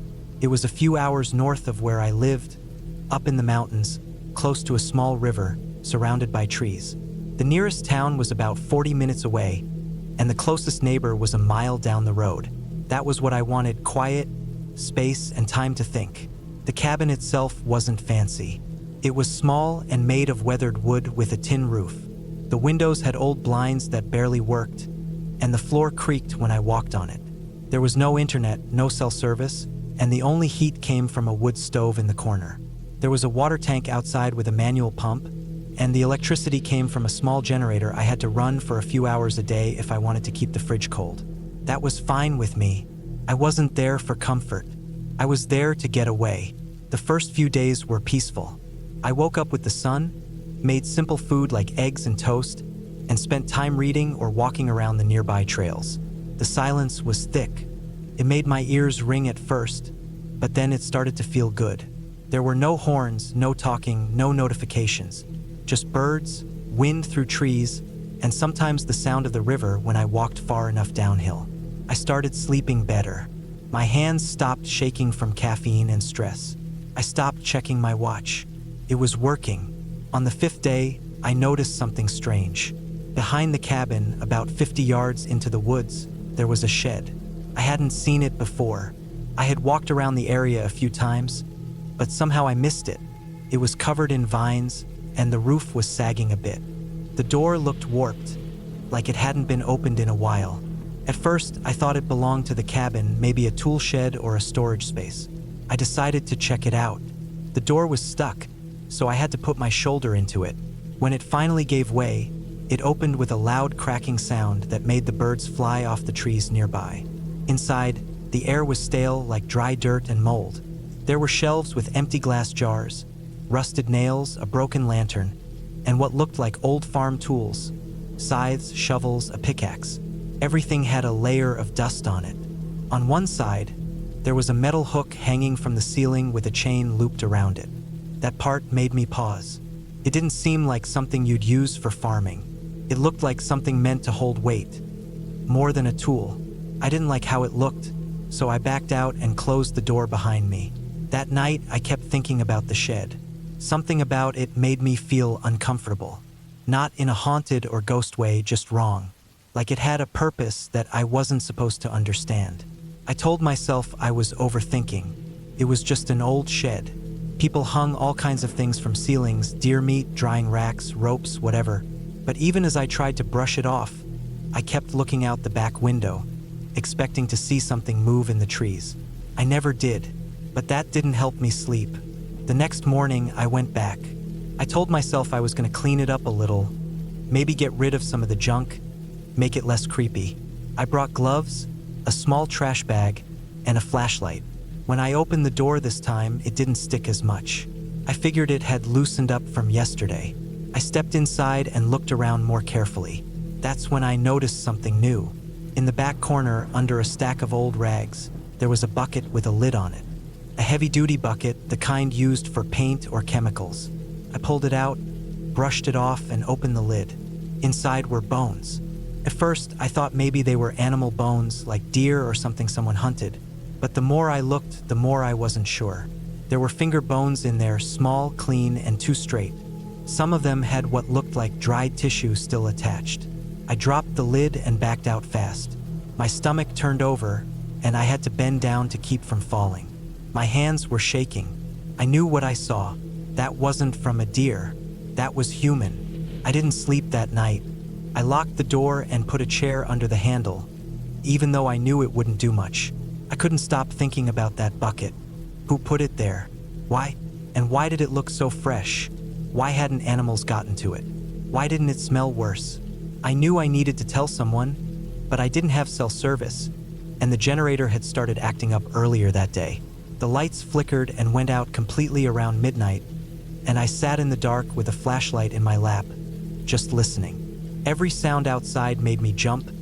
The wind, the branches, even the occasional squirrel. In the morning, I packed my things. I didn't care about the food or the books or any of the stuff I brought with me. I just wanted to get out. As I loaded the last of my bags into the car, I saw something that made me freeze. Footprints.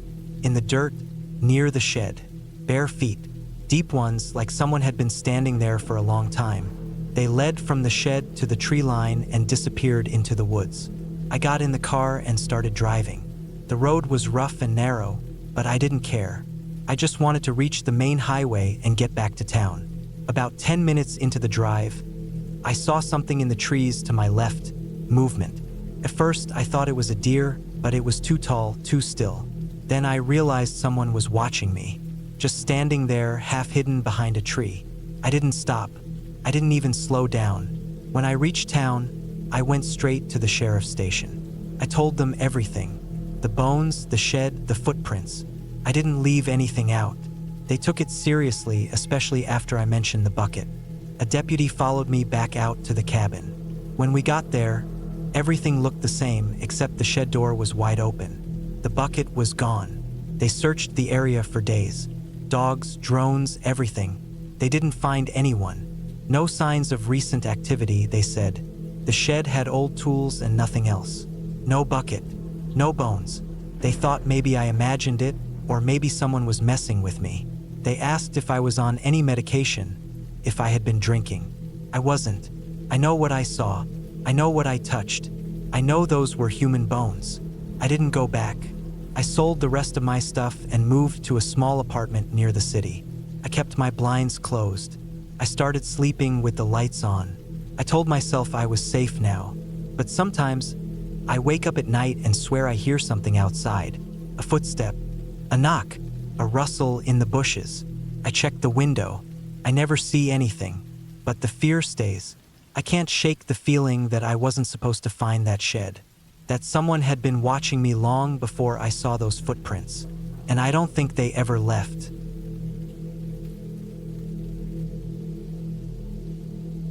I didn't usually travel alone. I was the kind of person who liked routines.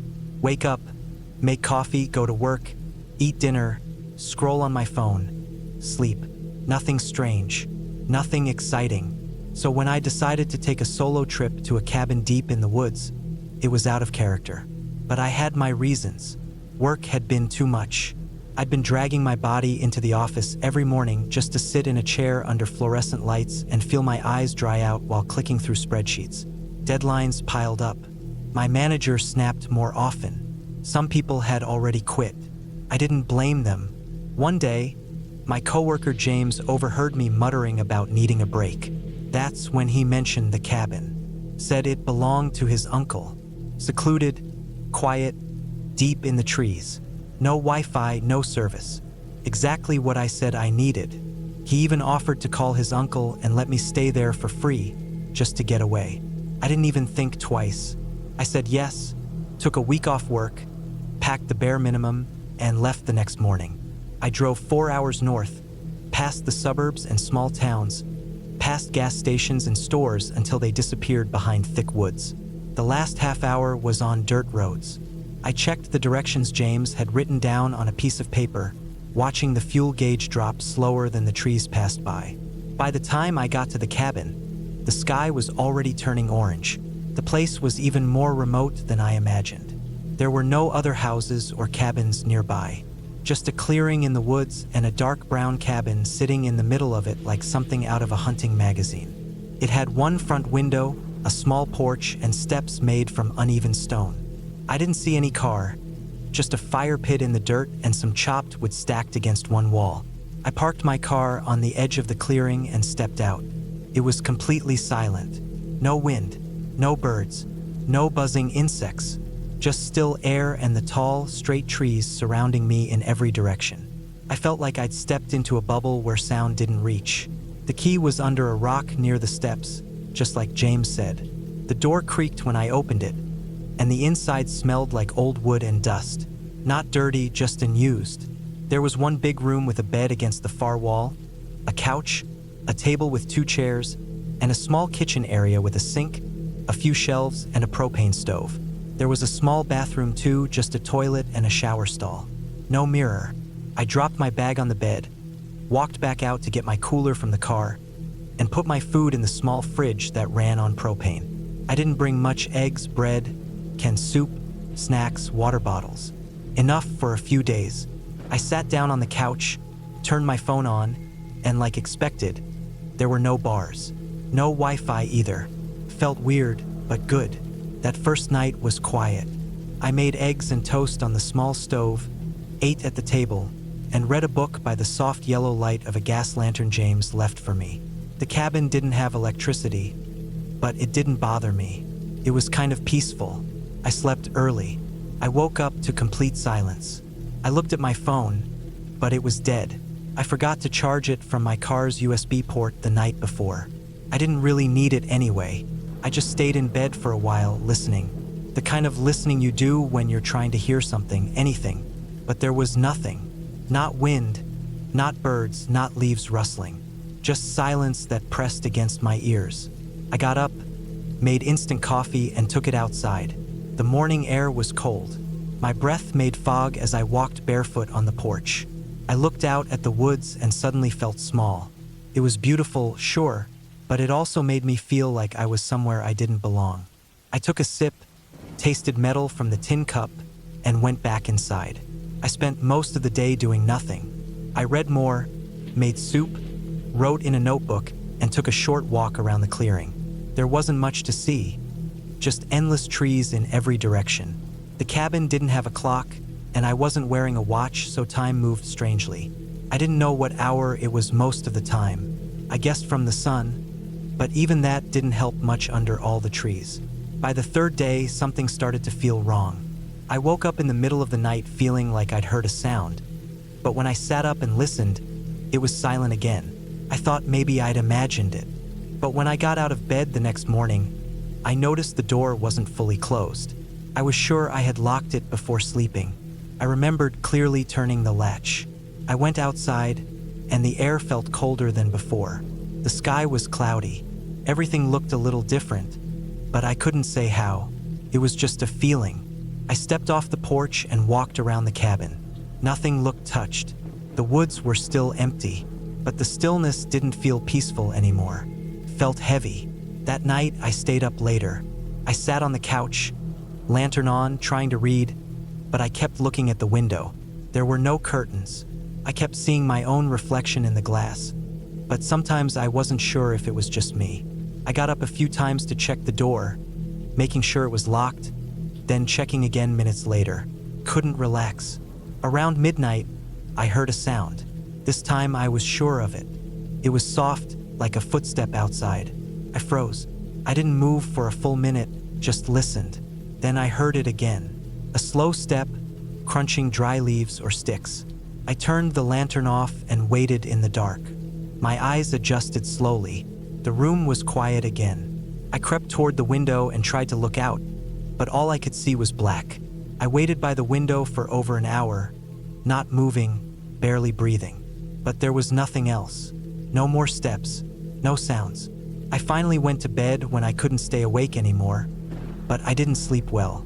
Every time I started drifting off, I thought I heard something again. A thud, a knock, a scrape. But when I got up to check, nothing was there. The The next morning, I walked around the clearing again. This time, I noticed something that made my stomach turn. There were faint footprints in the dirt near the trees. Not mine. I had been careful to walk only around the cabin before, and these were in a spot I hadn't touched. They weren't fresh, but they weren't old either. Someone had been there. Someone had stood near the edge of the clearing. I packed my things quickly. I wasn't planning to stay another night. I loaded my bag, my cooler, everything into the car. When I turned the key, the engine didn't start. I tried again. Nothing. No lights, no sound. I opened the hood, checked what I could, but I wasn't a mechanic. Nothing looked out of place, but I knew I wasn't getting out that way. I thought about walking back, but the closest town was at least 20 miles away, maybe more. I had enough food for 2 more days, maybe 3 if I rationed. I had water. I told myself it would be fine. Maybe someone would come by. Maybe James would check in. But I knew he wouldn't. That was the whole point. No service, no contact. I stayed 1 more night, locking the door and dragging a shelf in front of it. I didn't sleep. I sat in the bed with the lantern off, holding a kitchen knife I'd found in one of the drawers. I didn't hear anything. Nothing moved. But I couldn't shake the feeling that I was being watched. Not just watched, studied. Like someone out there was waiting for something. The next morning, I found something else. A rock on the porch. Small, round, like someone had placed it there. I hadn't seen it before. I would have noticed. It was perfectly centered on the top step. I picked it up and looked at it. There was nothing special about it. Just a plain rock. But I knew it hadn't been there the day before. I threw it into the woods. That same day, I started walking. I packed what I could into a backpack, took 2 bottles of water, and left. I didn't know exactly which way to go, but I had a rough idea from the road I'd come in on. I figured if I followed the sun and kept walking straight, I'd eventually hit something. A road, a ranger station, anything. The walk was long. The trees didn't end. I kept going for hours, checking behind me every so often. Nothing followed, at least not that I could see. Around late afternoon, I stopped to drink some water and eat half a granola bar. I sat on a fallen tree and rested. That's when I noticed the sound again. Faint steps. Not behind me, ahead. I waited, crouched behind the log, heart pounding. The steps stopped. I didn't hear breathing. I didn't hear rustling, just silence. After a while, I moved again, this time slower. I didn't see anyone, but I knew I wasn't alone in those woods. I walked until the sun dipped low and the sky turned dark. I couldn't go any further in the dark. I found a small flat spot between some trees and sat down with my back against the trunk. I didn't sleep. I just held the knife in my hand and waited for morning. The woods were dead silent, not even bugs. By morning, my legs were sore and my water was almost gone. I kept walking. Around noon, I found the dirt road again. I don't know how, but I did. I followed it for hours until I saw power lines, then houses, then finally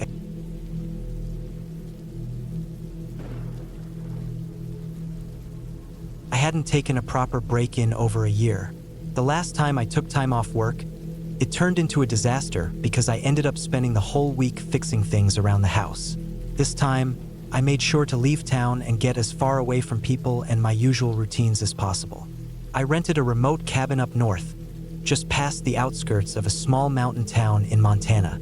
The place was isolated, surrounded by forest, and there was no cell service. That was the idea, to disconnect from everything. The cabin sat at the end of a narrow dirt road, about 12 miles off the main highway. It wasn't on any maps unless you zoomed in close. It was advertised online as a peaceful retreat with no neighbors, no noise, just quiet wilderness.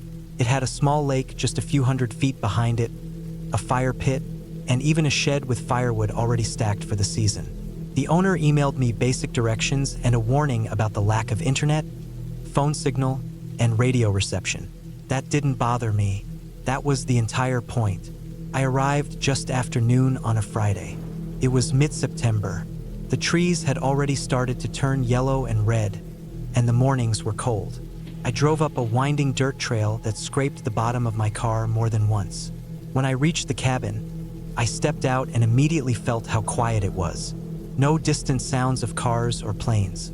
No voices, just wind moving through tall pines and the faint rustle of leaves. It was beautiful. The cabin was small but clean.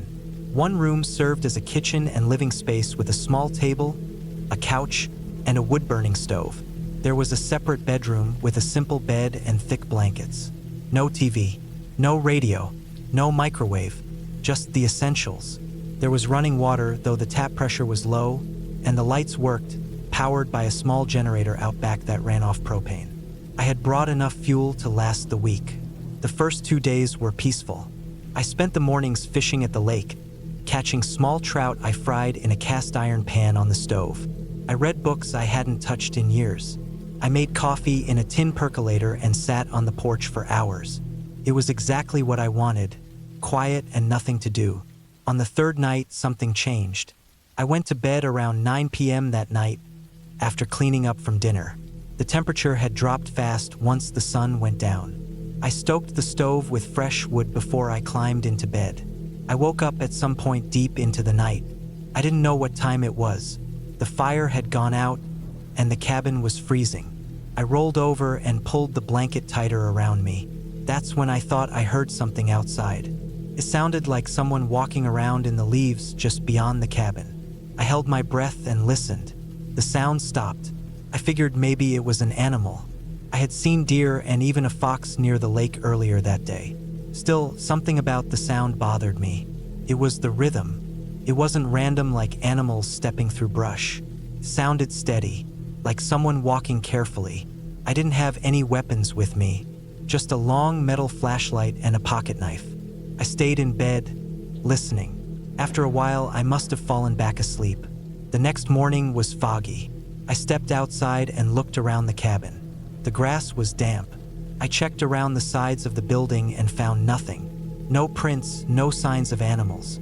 I tried to shake it off, telling myself I imagined it. Still, I couldn't get rid of that uneasy feeling in my stomach. That afternoon, I took a long walk around the lake, staying close to the trail. There were fallen logs, thick brush, and soft patches of moss under the trees. I didn't see anyone, not a single sign of another person. But I kept feeling like I was being watched. I would stop and look over my shoulder, see nothing, then keep walking. That night, I went to bed with the flashlight on the nightstand next to me. Again, sometime in the middle of the night, I woke up. There was a sharp sound this time. Not footsteps. It was a thud, like something hitting the side of the cabin. Just once. I sat up in bed, heart pounding. I didn't move for a full minute. I just sat there in the dark, listening. I clicked on the flashlight and pointed it around the room. Everything looked normal. Then I heard another sound. A crunch in the leaves, farther away this time, like someone retreating into the woods. I got up and walked slowly to the window. It faced the tree line about 20 yards away. I pressed my face to the glass and scanned the darkness. I didn't see anything. I stood there for maybe 10 minutes before I finally went back to bed. I didn't sleep much after that. The next morning, I walked around the cabin again. This time, I found something. Right beneath the kitchen window, there were clear boot prints in the dirt. Human boot prints. They weren't mine. I had checked my own soles, and they were completely different. These were wider and had a deep heel pattern. Whoever left them had been standing right under my window at some point during the night. That changed everything. I went inside and locked the door. I sat at the table for a long time trying to figure out what to do. I couldn't call anyone. No signal. I could drive back into town, but it was a long ride down a narrow road, and I didn't know if whoever was out there was still nearby, watching. I decided I would stay one more night. I didn't want to seem paranoid. Maybe it was just a lost hiker. Maybe it was someone passing through and now they were gone.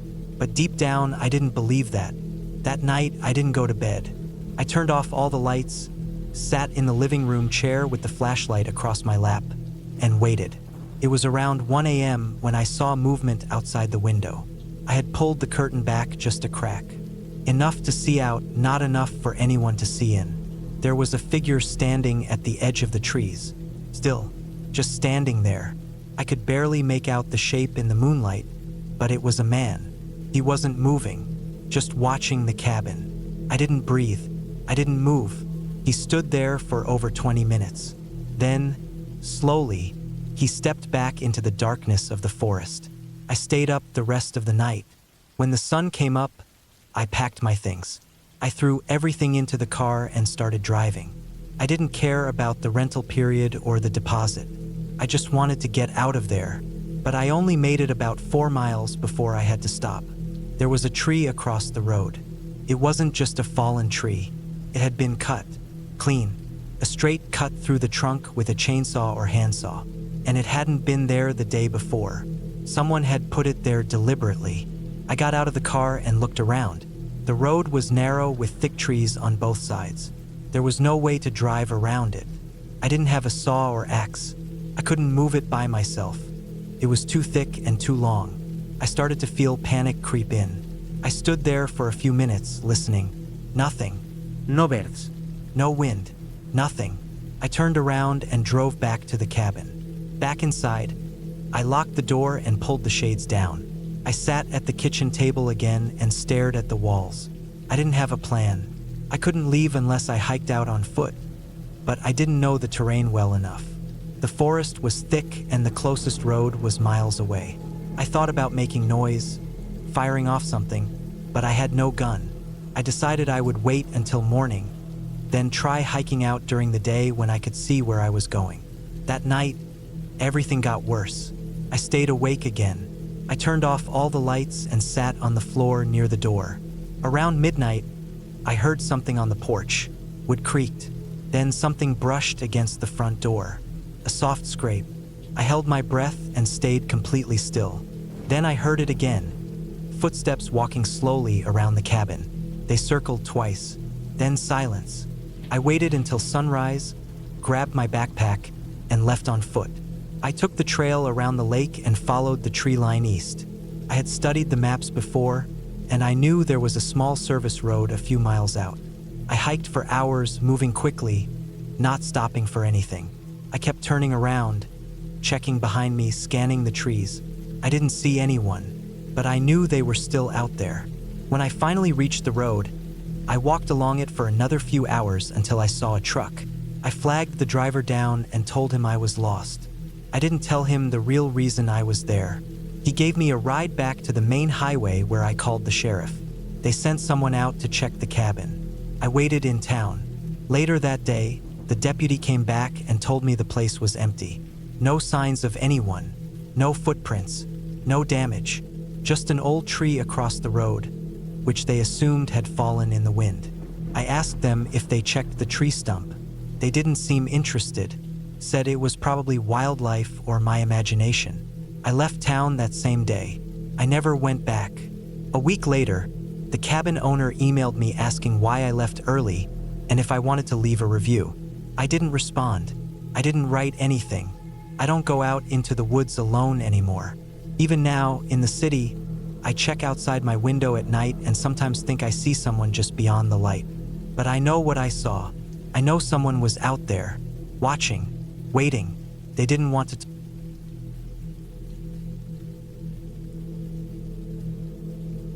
I had been needing a break for months, between work stress, city noise, and just feeling like I was constantly being pulled in every direction. I was running on fumes. So I looked online and found a small off-grid cabin listed on a private site. It wasn't on Airbnb or anything mainstream. The listing was basic, just a couple of photos of a small wooden cabin surrounded by tall pine trees.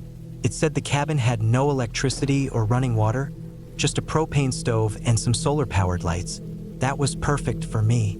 I wanted to shut everything off and just be alone for a while. The cabin was about 3 hours north of where I lived.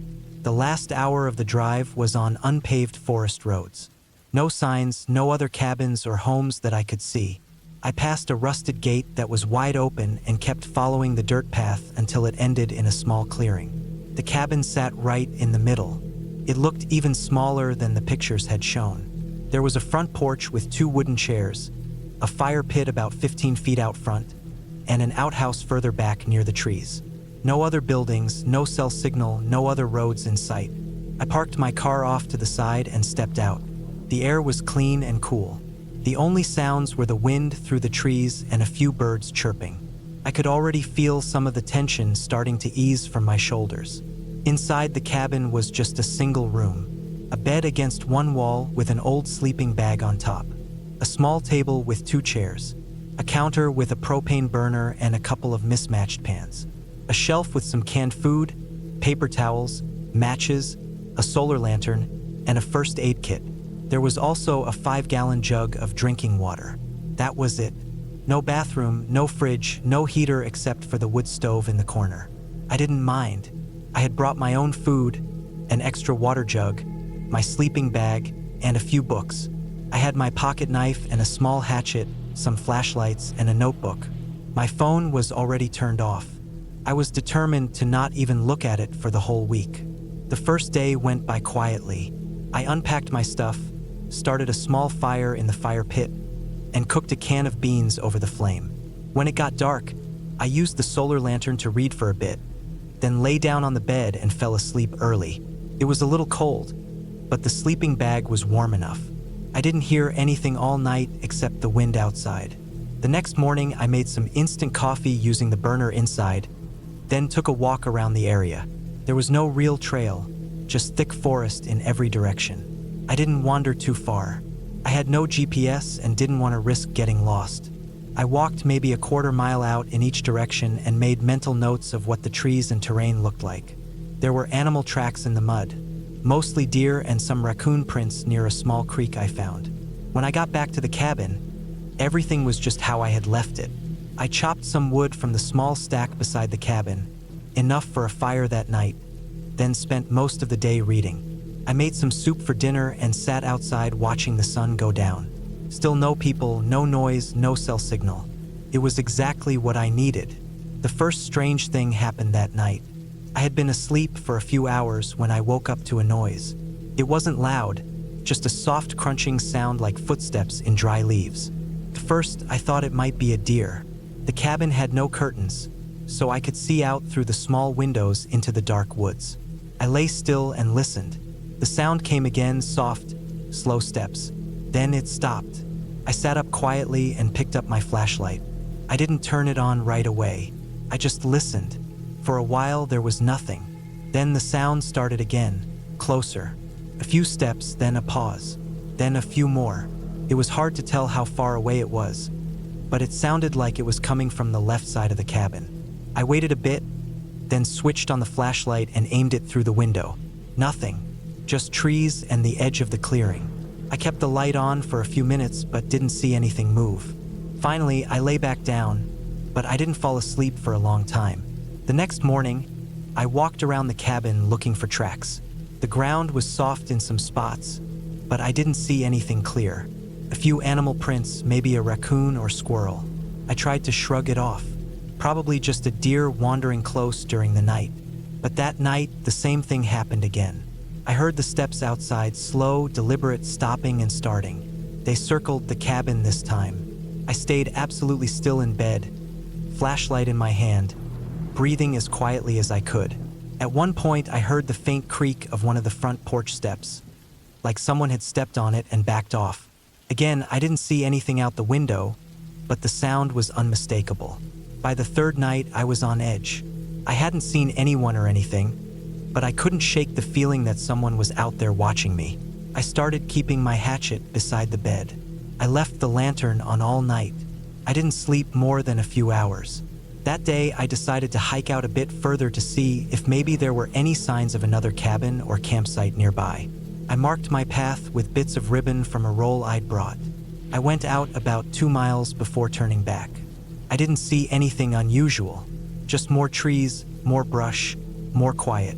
But on the way back, maybe a quarter mile from the cabin, I found something that made my stomach turn.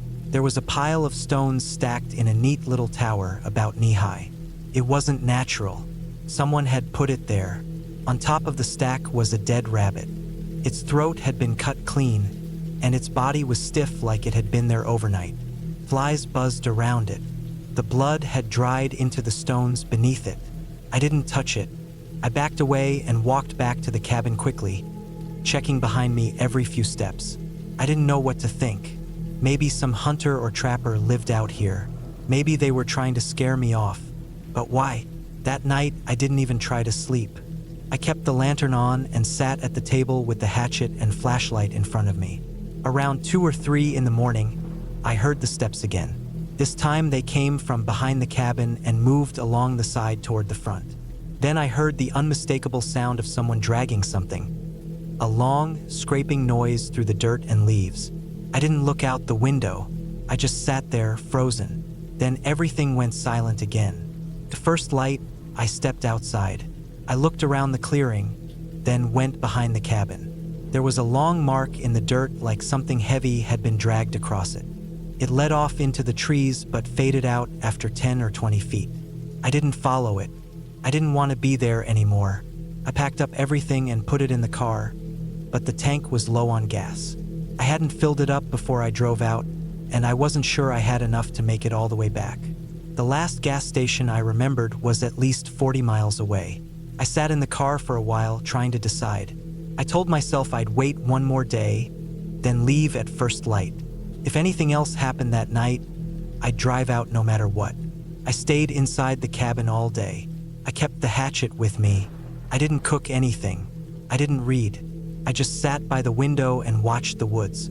The sun went down around 7:30, and by 8, it was pitch black outside. Around 9, I heard it again. The steps, then the dragging, then nothing. Around midnight, something knocked on the wall. Not a branch, not a random noise. A knock. 3 slow, solid knocks on the back wall of the cabin. I grabbed my flashlight and shined it out the window, but saw nothing. I turned off the lantern and crouched in the corner with the hatchet in my hand.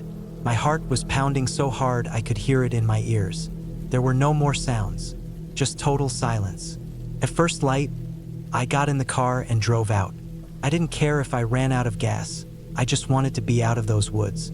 I made it to the main road with the needle just above empty and coasted into a gas station on fumes. I told myself I'd report what happened to whoever rented the cabin, but when I got home and checked the site, the listing was gone. No contact info, no photos, nothing. It was like it had never been there. I still had the email confirmation, but the address just bounced back. I never found out who or what was out there with me. Maybe it was a sick prank. Maybe someone living off-grid who didn't want company. I don't know, but I haven't gone camping alone since. I don't even like walking in the woods anymore. What scared me the most wasn't that someone was out there watching me. It was that they never said a word, never showed themselves, and never did anything except make sure I knew they were there.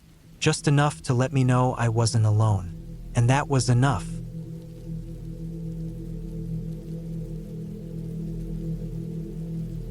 Everything was falling apart back then. My job had been hanging by a thread for months, and I finally got laid off.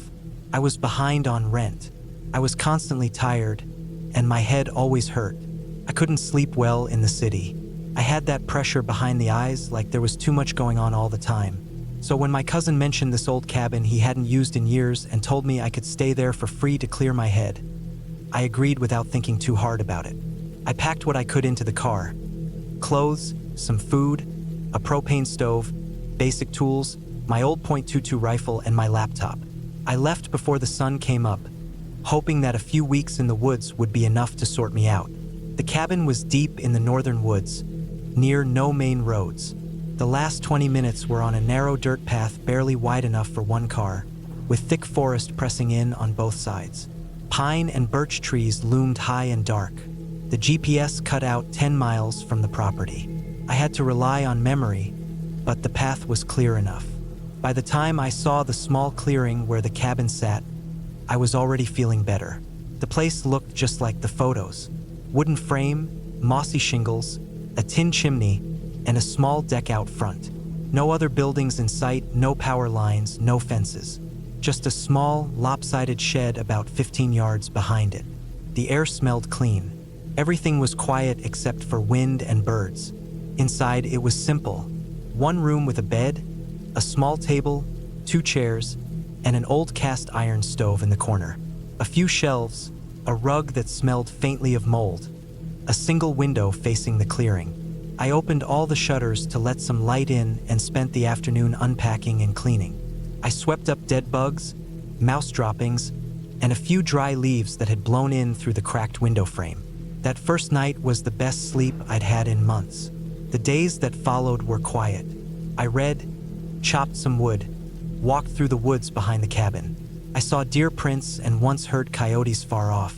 I wrote a little, cooked on the propane stove, boiled water, made instant coffee, and sat on the deck for hours. The silence was deep. At night, I kept a flashlight by my side and lit a candle on the table. The place creaked sometimes when the wind shifted, but it felt normal. On the fifth day, I noticed something strange. It was in the morning. I woke up early and went outside to stretch. There were boot prints in the dirt near the steps. They weren't mine. I hadn't worn boots since I got here, only sneakers. These prints were wide and deep, maybe size 12 or 13, and the pattern on the sole was different. I followed them around the side of the cabin, past the woodpile, and then they stopped at the tree line. Just gone. There were no tire tracks, no signs of another vehicle. I stood there for a while, scanning the trees. Nothing moved. No sounds except the usual birds. I tried to reason it out. Maybe I made a mistake. Maybe they were old prints and I hadn't noticed before. Maybe a hunter had passed through before I arrived. But they looked fresh, edges crisp. No rain had touched them. I felt uneasy for the rest of the day, but told myself not to overthink it. The next morning, the prints were back. This time they were in the clearing, circling the fire pit I'd built from rocks. There were more of them now. Some prints were facing the cabin, others toward the woods. It looked like someone had walked around for a while, watching. I didn't sleep well that night. I started locking the door and wedging the chair under the handle. I kept the rifle loaded and by the bed. Every sound outside made me freeze. I checked the windows 3 or 4 times a night. Nothing ever happened. But I knew someone had been there. That wasn't in my head. 3 days passed without anything new, and I started to relax again. The prints didn't come back. I figured whoever it was had moved on. Maybe a lost hiker or someone just curious. Then one evening, I came back from a walk and saw the door was slightly open. I was sure I'd locked it. I never left without locking it. The chair had been moved. I stepped inside slowly, heart pounding. The place looked the same, mostly, but one thing was off. My backpack was unzipped. I always kept it closed. Inside, nothing seemed missing, but someone had gone through it. The zipper was left half open, one of the side pockets pulled out. There was also a faint smell in the air, something sharp, metallic, like dirty coins or old meat. I didn't sleep at all that night. I sat on the bed with the rifle across my knees, ears straining for sounds. I thought I heard something once around 2 a.m., a footstep or a crunch of twigs, but it could have been an animal. I didn't go out to check. That was the night I realized I wasn't alone out there. The next day, I walked the entire area around the cabin, checking for signs. I saw more prints, deeper now, closer together like someone moving fast or carrying weight. I checked the shed. The old padlock was gone, snapped clean off. Inside were some broken tools, a rusty shovel, and torn fabric on the ground. An old jacket, maybe. The floor was dirt, and someone had clearly been lying there. The smell was strong inside, musty and sour. That evening, I nailed shut the inside of the shed door. I didn't know what else to do. I had no phone signal. I couldn't call anyone. If I left, I'd be stuck driving at night through narrow forest roads, with no help if the car broke down. I stayed. Over the next few days, more things happened. I started finding small signs in the woods, scratches on trees, bits of food, broken branches at eye height. I wasn't just imagining it. Someone was living near me, watching. One morning, I found my shirt hanging from a tree branch 20 feet from the cabin. I hadn't put it there. It was the one I wore the first day I arrived. I had washed it and left it folded in the corner. Now it was out in the woods, hung up like a flag or a warning. I began to lose track of time. I stopped going outside unless I had to. I ate less. I kept a routine. Wake up, check windows, boil water, check the rifle, sit by the table, listen. Every night I stayed up late, watching through the window. Then came the worst night. It was around midnight. I had fallen asleep sitting upright. Something woke me, a sound. Not the woods, not wind, a soft, careful step on the deck. Then another. Then the doorknob turned. It didn't rattle, turned slowly like someone testing it. I couldn't move at first. My hands were numb. My chest was tight. Then I grabbed the rifle and pointed it at the door. I waited. Minutes passed. Nothing happened. Then came a sound from the window, bare fingers brushing against the glass. Just one long stroke across the pane. I stayed still. My heart was beating so fast I felt sick. I waited until dawn before I dared to move. When light finally crept into the room, I stepped outside.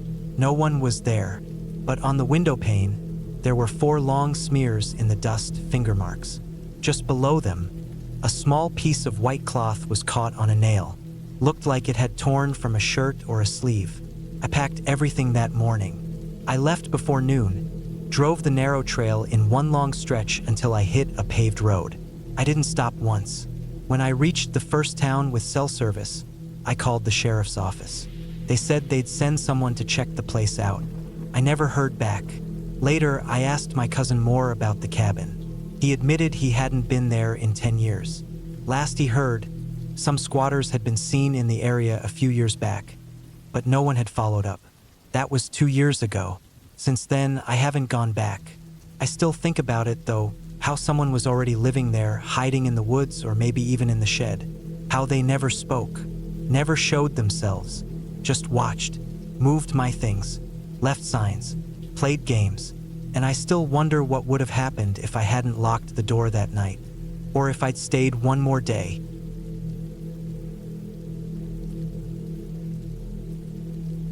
I went up to the cabin in late October. The trees had already started turning orange and red, and the air was colder than it should have been for that time of the year. I had booked the place for a full week through a small rental site that mostly had listings far away from the city, and this one was way out there. The pictures online showed a small wooden cabin with a front porch, 1 bedroom, a little kitchen, and a small fireplace. The only road leading to it was a narrow dirt path that twisted through the woods for about 4 or 5 miles after the last bit of paved road. I picked it because I needed to be alone, to just step away from everything. I had been working nonstop for months, barely sleeping, and my head had been in a fog for a long time. It felt like the noise of everyday life had started eating away at me, and I needed silence. The day I arrived, I got there in the afternoon. The sun was still up, though it was starting to slide behind the thick trees. It was quiet, the kind of quiet that feels like something's missing. No wind, no distant cars, not even birds chirping. I unloaded my bags from the trunk and brought them into the cabin. There was a light smell of wood inside, not the clean kind like a new house, but the kind of smell you get from years of logs, smoke, and damp forest air.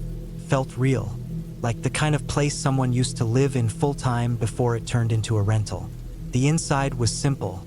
There was a bed against one wall, a small bathroom with a weak toilet, a kitchen with just enough to cook basic meals, and a couple of old chairs near the fireplace.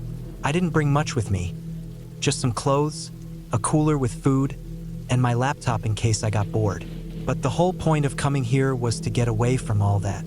I had no plan to use my phone much, and I had already told a couple of people I'd be off-grid for a while. The cabin had no Wi-Fi, and signal dropped completely about 15 minutes before I even reached the place.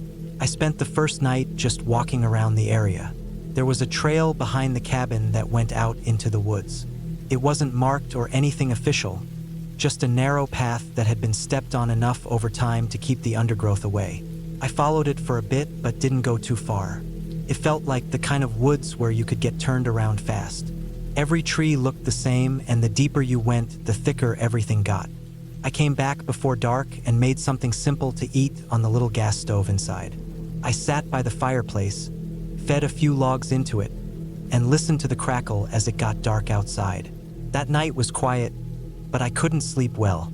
I kept waking up every hour, not from any noise, but because of the silence itself. It was too quiet, and every time I woke up, I had this weird feeling that I wasn't alone, that someone might be standing outside. But I never heard anything. I'd look out the front window, see nothing but black trees, then get back into bed. Eventually, I fell asleep around 3 or 4 in the morning. The next day, I woke up around 10. The sun was shining through the small gaps in the curtain. I made coffee and stepped outside onto the porch.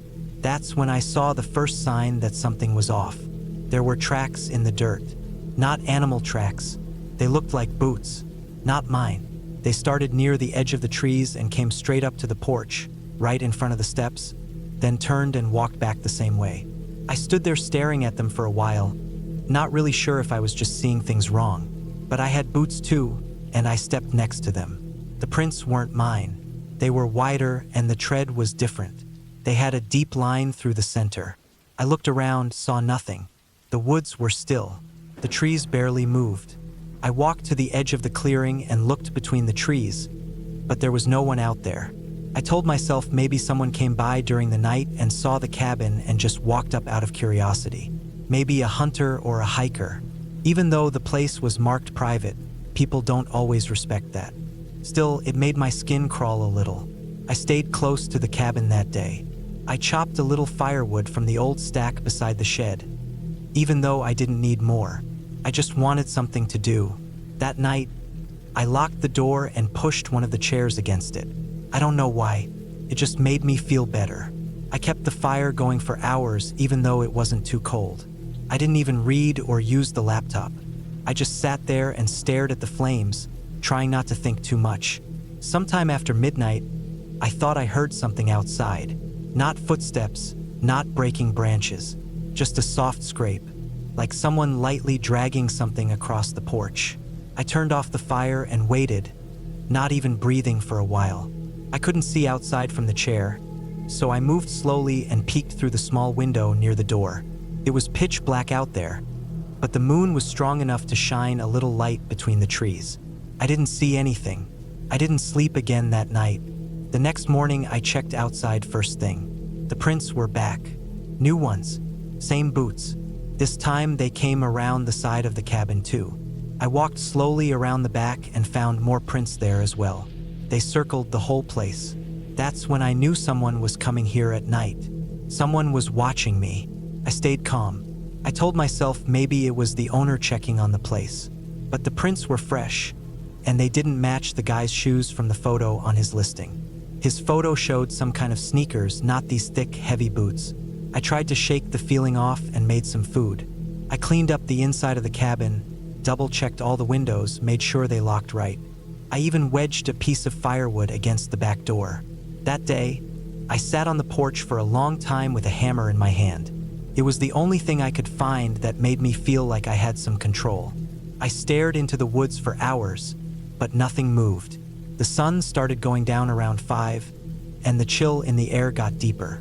By 6:30, it was almost dark again. I went inside, locked everything, and sat by the fireplace again. This time, I left the lights off and sat in the dark. Around midnight, I heard it again, but this time it was louder. A scrape, then a thud, like someone stepping up onto the porch. I didn't move. I held the hammer tight and crouched low behind the bed. I could hear something outside, breathing maybe, or maybe I was just imagining it. A soft creak followed, like weight shifting on the wooden planks. Then nothing. I waited for over an hour. Nothing happened. No knock, no broken windows, nothing. The next morning, I walked outside. More prints, but this time something new was there. Right in front of the door, a dead squirrel was lying there. His head was twisted almost off. It wasn't eaten, just killed and left. His body was cold. The fur was damp, and something was scratched into the dirt next to it. It wasn't words, just a rough X mark. That's when I decided I needed to leave. I packed up my stuff fast.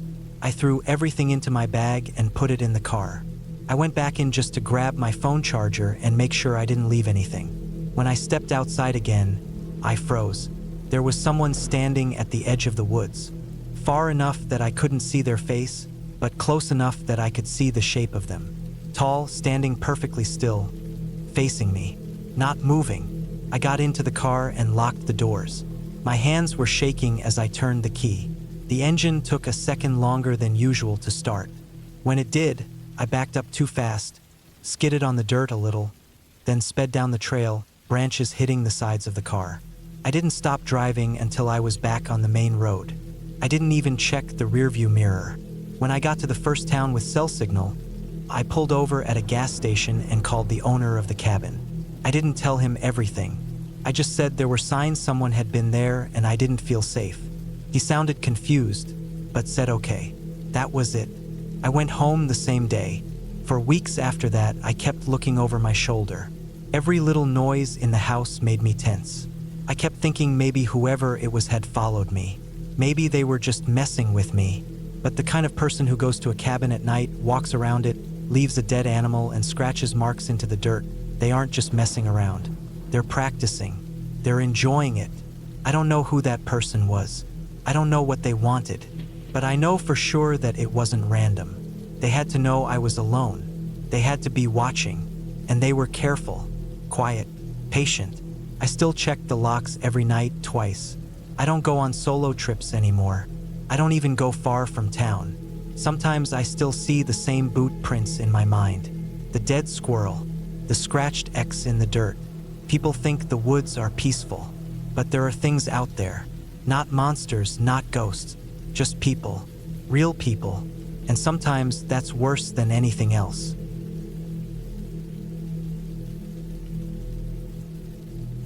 I had been to that old cabin a few times before, but always with someone else. A cousin, a friend, once even with my younger brother. But this time was different. I went alone. I don't really know why I thought it would be a good idea. I guess I just needed to get away from everything. Work had been killing me slowly, day after day, sitting in front of a screen, eating takeout every night, waking up tired no matter how early I went to bed. Everything felt heavy. So I drove up to the cabin by myself without really telling anyone, except for a short text to my brother saying I'd be out of town for a few days. The drive was long, about 5 hours straight, mostly on cracked old back roads. The last 45 minutes were rough, steep, narrow roads climbing through thick pine forests. The GPS had no signal up there, but I knew the turns from memory. The trees got taller and the air got colder. I passed that rusted old billboard for a fishing lodge that shut down 20 years ago, and I knew I was close. The cabin was built by my grandfather decades ago. It wasn't anything fancy, just a one-story wooden box with a tin roof, one bedroom, a main room, a bathroom, and a tiny kitchen area with an old gas stove. There was a fire pit out back and a rotting wooden shed that leaned sideways like it was drunk. The land around it was mostly open space, about 2 acres cleared from the forest, though thick woods pushed in on all sides. I always liked the way it felt up there, like you were tucked away from the world, unreachable. I got there just before sunset. The air was cold but not freezing. I unlocked the front door and had to push it hard to get it open, the frame swollen from moisture. Inside, it smelled like dust and pine needles. I lit the propane lamp on the wall and unpacked the groceries I brought. Canned beans, soup, bread, eggs, a bag of rice, some jerky, and a few bottles of water. No fridge, but it was cold enough outside that I didn't worry. I spent the first night just sitting by the fire I made in the little iron stove, reading an old book I found on the shelf. The silence out there was thick, not peaceful exactly, more like the world was holding its breath. You don't notice how loud cities are until you're somewhere like that, where even your heartbeat sounds intrusive. The first 2 days were quiet. I slept in late, made simple food, walked around the clearing, and tried to feel normal again. I didn't bring my phone charger on purpose. I wanted to cut myself off. The only tech I had was an old battery-powered radio that barely picked up anything but static and some distant country music. It was on the 3rd day that I started clearing some of the overgrown brush behind the shed. I wasn't doing it for any reason, just trying to keep busy. There were old logs and dead branches piled up back there, some of them half-rotted into the dirt. I started moving things one by one, dragging them away to make a burn pile. About 30 feet behind the shed, I hit something in the dirt with the blade of my shovel. It made a metallic clink, not loud, but sharp enough that I stopped. I knelt down and brushed the dirt away with my hands. It was a metal handle, old and rusted, sticking up out of the soil. I pulled at it, but it didn't budge, so I kept digging, the dirt cold and packed tight. After about 10 minutes of digging, I uncovered a rusted box. It looked like an old military ammo box, rectangular and heavy, with thick metal clasps on each end. The whole thing was covered in dirt and rust, and one of the corners was bent like someone had hit it hard. I lifted it out of the hole and carried it back to the fire pit. It was heavier than it looked. I had to use a rock to pry the latch open. When I got it open, there was a layer of black plastic inside. I peeled it back slowly. The first thing I saw was a plastic bag full of old papers. Yellowed, damp, but still readable. Underneath that was something wrapped in a dirty towel. I unwrapped it and felt my chest tighten. It was a pistol. Small, black, and badly rusted. The barrel was bent slightly, like it had been thrown or buried hard. I held it for a second, then set it down. My hands were shaking a little. Underneath the towel were two things that made me feel even worse. One was a wallet. The other was a Polaroid photo. I opened the wallet carefully. The leather had mostly rotted, but the ID card inside was still clear enough to read. A man's face. He looked young, maybe mid-30s. His name was printed on the card, Douglas H. Roach. There were a few old receipts inside too, barely legible.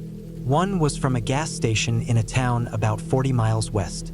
The date on it was from 15 years ago. The photo was simple, just two men standing in front of a pickup truck. Both looked serious. One of them was the man from the ID. The other man I didn't recognize. They were standing in what looked like this very clearing, behind them the same shed, although it looked newer in the photo. I sat there for a long time just staring at the stuff. The sun was getting lower, shadows stretching out. I didn't know what to do with any of it. My first thought was to drive down to the sheriff's office in the morning, turn it all in. But something about that didn't sit right. I had found it on my family's land, buried where no one could have seen it. And if it had been out there for over a decade, maybe whoever left it was long gone. Still, I felt uneasy. That night, I didn't sleep well. Every sound outside made me jump. The creak of trees in the wind, the occasional snap of a branch, even the rustle of leaves. I kept thinking about that gun, that face. Why would someone bury that out here? The next morning, I went back to the spot where I dug it up. I started clearing more of the area, trying to see if there was anything else. The soil looked untouched beyond the spot I had dug, but about 10 feet away, I noticed something strange. A patch of earth that looked softer than the rest. The grass wasn't growing there like it was elsewhere. I stuck the shovel in and it slid down easier than I expected. I dug fast, nervous. After about 2 feet, I hit something again. This time, it wasn't metal. It was wood, old, splintered, wet. I cleared away more dirt and realized it was a wooden crate, not big, about the size of a microwave. I pried it open with my shovel, and when I did, my heart stopped. Inside were bones, human bones, not a full skeleton, but clearly a skull and several ribs, stained dark brown from years underground. I didn't know what to do. My breath was short and my hands were numb. I backed away from it, then sat on the ground and tried to think. I felt sick. It was real. I couldn't lie to myself or pretend it wasn't. There was a dead person buried behind my grandfather's shed. I covered the box again, slowly, my hands shaking. I went inside the cabin, locked the door, and sat at the table for hours, staring at the wall. I didn't have a phone. I had no way to call anyone unless I drove the 5 miles down to the main road where the signal came back. But I didn't leave. I stayed. That night, I sat by the fire again, trying to calm myself. I kept thinking, who was that man in the photo? Who was the other guy? Why bury bones out here with a gun and a wallet? Then something happened that made everything worse. Around midnight, I heard an engine, car engine. Faint at first, but getting closer. I looked out the window. Headlights moved slowly down the long dirt path toward the cabin. No one knew I was here.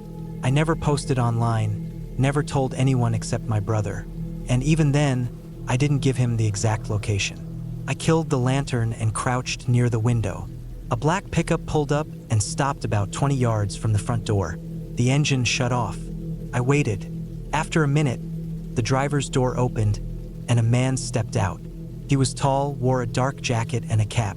I couldn't see his face well in the moonlight, but he moved slowly, like he was looking for something. He walked around the cabin once, not rushed, like he was checking it. He never knocked, never said anything, just walked slowly. Then he stood still for a long time in front of the shed. After that, he walked back to the truck and got in. He didn't leave right away. He just sat there for a while, then finally started the engine again and backed out the way he came. The truck disappeared into the trees. I didn't sleep at all that night. I left the next morning. I didn't even pack everything. I just grabbed the bag with the pistol, the wallet, the photo, and the papers and threw them in the back seat. I locked the cabin and drove fast. No stops, just straight down the mountain. I didn't relax until I was almost halfway home and had full signal again. When I got back to the city, I went straight to the police station. I gave them everything, told them everything. They took it seriously. Sent a team up the next day with cadaver dogs and forensic people.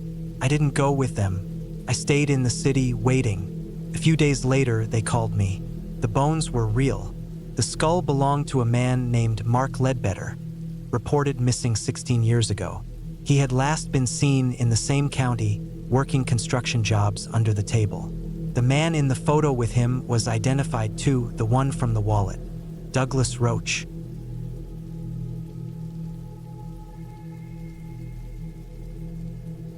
It wasn't hidden. It wasn't camouflaged by thick brush or trees. It was just one of those things you don't see until you really see it. I bought the place for cheap after a friend of mine moved to Florida and didn't want to deal with the headaches of maintaining a mountain property from across the country. The cabin sat up on a wooded slope near the end of a rough gravel road, surrounded by a few hundred yards of forest before anything resembling civilization started again. It wasn't remote enough to be completely off the grid, but it was far enough from cell service, streetlights, and help that you thought twice about things when the sun went down. For the first few years, I treated it like a weekend place. I came up to split wood, fix pipes, clean the chimney, fish a little. But that year was different. I'd taken leave from work, and I needed time away from everyone, including myself. I packed up my truck with everything I thought I'd need: dried food, propane, a portable generator, tools, ammo, clothes, and told a few people I was going to be unreachable for a while. I didn't explain more than that.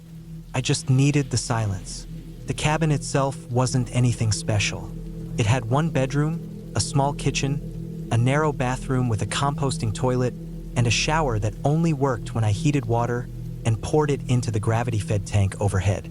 The living area was just big enough to hold a couch, a folding table, and a cast iron wood stove that took forever to heat the place but did the job if I kept feeding it through the night. There was no cell signal unless you walked a mile and a half uphill to a rocky outcrop that had just enough reception to let you send a text if you held your phone above your head. The first few days were calm. I cut firewood, made simple meals, read a little, and spent a lot of time walking aimlessly in the woods around the cabin. The area was mostly pine and cedar, with a few oak trees near the dry creek beds. I kept to the main paths, ones I'd either cleared myself over the years or found naturally beaten down by deer and elk. It was late October. The air was already cold enough at night to leave frost on the porch railing. The trees had started to drop their leaves. The wind rattled through them like breath through a cracked window. It was on the 5th day that I noticed the narrow trail behind the shed. I'd gone back there to grab a sledgehammer I kept in a locked steel box mounted on the back wall. As I was kneeling to unlock it, I saw the line through the dirt, subtle but clearly a trail. It wasn't made by animals. It curved too smoothly, followed a slight slope away from the cabin, and had broken branches and boot-shaped impressions along the edge. I stood there for a few minutes, just staring at it. I'd never cleared a path in that direction, and it didn't follow any natural contours of the land. I followed it about 10 yards before I realized it bent behind a cluster of younger trees I'd never paid much attention to. From the angle of the cabin, you wouldn't be able to see anything beyond that point. I stopped. Something in me told me to leave it alone. Maybe it was just someone who'd passed through the property years ago, a hunter or a squatter. But the boots tracks looked fresh. The broken twigs were still green inside. That night, I barely slept. I lay on the couch, staring at the wood ceiling beams, listening for sounds I didn't want to hear. I kept the rifle loaded and next to the couch, which I usually didn't do. The wood stove hissed and ticked as it cooled. I didn't light a lamp. I just let the darkness sit in the corners of the cabin like something waiting. The next morning, I went back to the trail with my boots laced tighter, my jacket zipped up, and a small backpack with food, water, a flashlight, and my handgun tucked under my belt. I followed it slowly, stopping every few steps to listen. The trail wound down the slope for about 300 yards before opening into a small clearing. That's when I saw the tarp. It was a faded blue, the kind you'd buy at a hardware store, pulled tight between 4 trees like a makeshift roof. Underneath it were empty cans, broken pieces of wood, and a burned-out fire ring filled with fresh ashes. Someone had been here, not years ago, not even months ago. The fire ring was still warm. I turned in a slow circle, trying to figure out where they would have gone. There were other smaller paths breaking off the main one, but they were less used.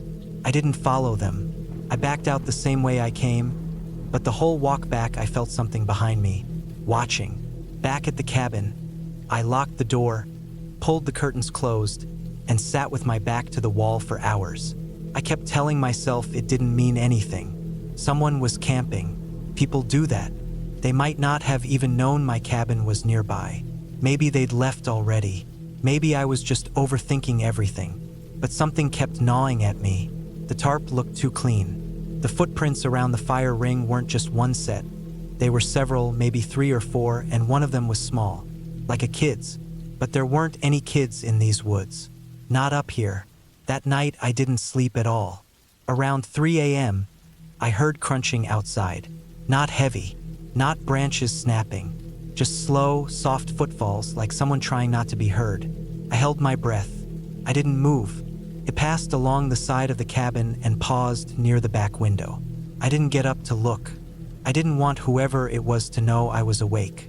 They stayed there for a long time, maybe 10 minutes. Then the sound faded. In the morning, I walked the perimeter of the cabin with the rifle slung over my shoulder. Near the back window, I saw the prints. 2 sets, one larger, one smaller, both heading back toward the trail. That was the moment I decided to leave early. I wasn't equipped to deal with this. I didn't want to confront anyone. I didn't want answers. I wanted out. I packed fast, throwing supplies into plastic bins, stacking them in the bed of the truck. I was almost done when I realized something was wrong with the driver's side tire. It was flat. Not just flat, slashed. A deep, clean slice right through the sidewall. I checked the others.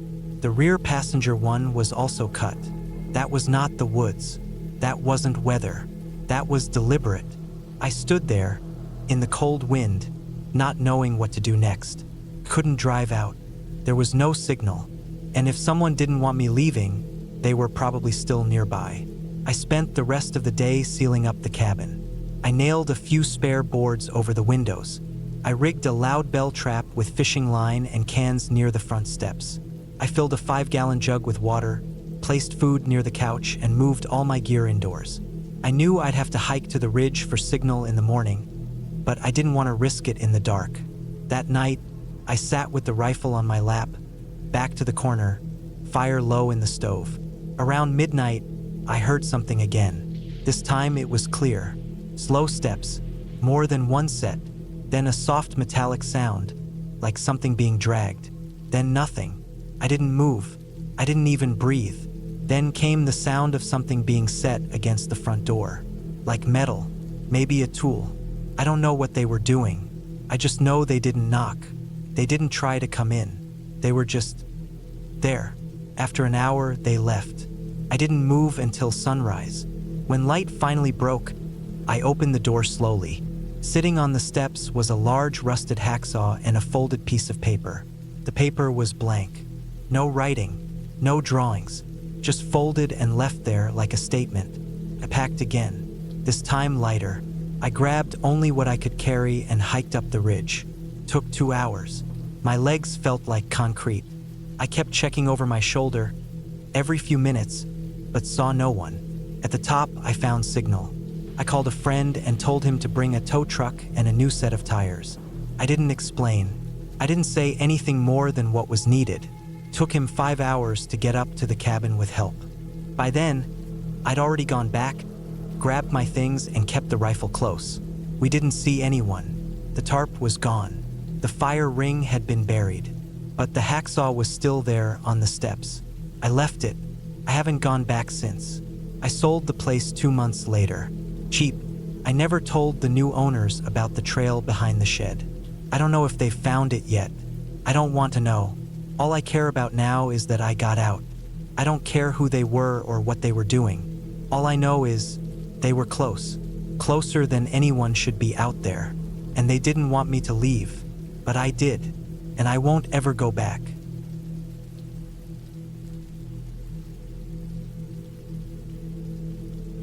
I'd been needing a break from everything. The city, work, noise, even my phone. Life had been dragging me down, bit by bit, and I didn't even realize how drained I was until I found myself looking up isolated cabins online. Late one night in early autumn, I wanted to go somewhere where no one could reach me. No cell service, no internet, just trees, cold air, a solid roof, and quiet. I found a cabin 3 hours away from town. It wasn't listed on any of the popular rental sites. A friend of mine who did a lot of hunting told me about it. Said it was deep in the woods, far from any real roads, and that the guy who owned it only rented it out to people he knew through word of mouth. I paid him cash up front for a week. No contract, no paperwork. The cabin sat in the southern edge of a forest preserve that was mostly old logging land. The roads turned into dirt about 20 minutes before I reached it. No street signs, no neighbors, no mailboxes. The trail that led up to the cabin was more like 2 muddy tire ruts pushing through tall grass. There were old tree stumps everywhere, and I could tell the area had been clear-cut at some point a long time ago and left to grow back on its own. When I finally parked in front of the place, I just sat in my car for a few minutes, windows rolled down, listening. The wind moved gently through the trees. There were no airplanes overhead, no cars in the distance. Just nature. Crickets, rustling leaves, maybe a bird or two. It felt almost strange how quiet it was compared to what I was used to. The cabin itself was small. 1 story, 1 bedroom with a screened-in porch. It was built from thick logs that had gone gray with age, but it looked solid. No rot, no broken windows. The roof had fresh shingles and the door had a heavy latch. Inside, it was sparse with stove, a single bed, a table with 2 chairs, a small kitchenette with a gas stove, and a few cabinets with canned goods. No electricity. There was a water pump out back. That was it. The first 2 days were exactly what I needed. I read a little, chopped firewood, hiked around the area, and slept without setting an alarm. It felt like my brain was finally slowing down after years of noise. I even took a notebook with me when I walked through the woods and tried writing down what I felt. Not poems or anything like that, just simple stuff. How the air smelled, what the light looked like through the trees, which parts of the woods made me feel calm, which ones didn't. There was one hill that stood out, about a 30-minute walk from the cabin. It wasn't steep or tall, but it had a strange shape to it, like something had pushed up from underneath. It gave you a clear view of the valley below, with dense trees covering most of it except for one long, narrow clearing that looked unnatural. Too straight. I figured it was some kind of old logging road or fire break. It didn't connect to anything that I could see. No cabins, no buildings, just a path cut clean through the woods, with grass growing up the middle like it hadn't been used in years. I stood on that hill a few times, just staring. The way the shadows moved in the clearing as the sun went down felt strange. And one afternoon, I saw something. It was a man, down near the edge of the clearing. He wasn't walking, just standing, still. I couldn't see much detail from that far away. He was maybe a quarter mile off, but he was definitely facing uphill toward me. Not walking, not moving, just there. I stared for at least a full minute, maybe longer. Then I blinked, and when I looked again, he was gone. I didn't panic. I told myself it was probably a hunter or a hiker, maybe even another person who rented the cabin before and knew the area. I went back to the cabin that evening and didn't mention it in my journal. I think part of me didn't want to write it down. Writing it down would make it real. The next morning, I woke up to find footprints around the cabin. Not animal tracks, not tire tracks, human footprints. Several of them, in the damp dirt and patches of moss that surrounded the porch. The prints weren't new, but they hadn't been there the day before. There hadn't been any rain, so they stayed clear enough for me to tell that whoever made them was wearing boots with a thick, square tread. Not hiking boots, more like work boots. Deep heel marks like the person had been walking slowly, maybe even creeping. I walked the perimeter of the cabin twice, checking for signs of anything else. Nothing broken, door still locked, woodpile untouched. I didn't see the prints leading away, just to and around the cabin, and then they seemed to vanish into a patch of hard-packed ground. That night, I slept badly. I kept waking up to the sound of something shifting outside. Not loud, but enough to stir me. I told myself it was just a branch falling, maybe a raccoon. But every time I closed my eyes, I kept seeing the man in the clearing again. On the fourth day, I stopped hiking. I stayed near the cabin, keeping the fire going, listening. Around noon, I climbed back up to that hill again to see if the man was there. He was, same spot, standing just inside the tree line, right at the edge of the long, narrow clearing, facing me. Again, he didn't move, not one bit. I squinted hard, trying to see more detail, but the trees made it hard to focus. He was wearing a dark jacket, jeans, I think. Something about the way he stood made me feel like he knew I was watching. I stayed up there for 10 minutes that time. I even waved once like a dumbass. No response. Then I walked back, faster than I should have, constantly glancing behind me, heart pounding like I'd just run a mile. I didn't eat that night. I sat inside, lights off, stove cold, just listening. I didn't hear footsteps, but I thought I saw movement between the trees outside the window more than once. I tried not to look. I told myself it was in my head. On the fifth morning, I packed everything I could. I planned to leave early and not come back. But when I turned the key in the ignition, nothing happened. I tried again. The engine didn't even click. I popped the hood. Battery cables were there, tight. No obvious damage. No corrosion. But the battery was stone dead. I checked the fuse box. Nothing. Then I looked closer and saw it. The battery had been unplugged. Not just disconnected. Pulled out and set aside behind the engine block. Almost like someone wanted to make sure I wouldn't see it at first glance. Whoever did it had been careful, quiet, patient. I plugged it back in, but the car still wouldn't start. I had jumper cables, but no other vehicle. The nearest town was over an hour's walk, and I didn't even know which direction to go. The GPS on my phone didn't work without signal, and I hadn't thought to bring a paper map. I spent that whole day inside the cabin. I blocked the windows with towels, locked the door, sat with the axe I'd used for firewood beside me. My hands were sweating constantly. I couldn't sit still. Every time the trees rustled, I flinched. Every time a squirrel ran across the roof, I thought it was someone trying to break in. When night came, I barely breathed. Around 2:30 in the morning, I heard the doorknob turn.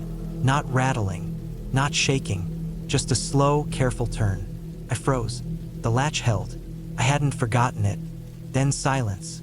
I sat there until daylight, axe in hand, arms cramping, eyes wide open, staring at the door. When the sun came up, I stepped outside, half expecting to see the man just standing there again. But there was no one. I didn't sleep that night or the one after. On the seventh day, I finally decided to walk. I packed food, water, a flashlight, and the axe. I walked northeast, guessing by the sun's direction. I stayed on the old logging paths, hoping they'd lead somewhere. After almost 4 hours of walking, I finally heard a chainsaw in the distance.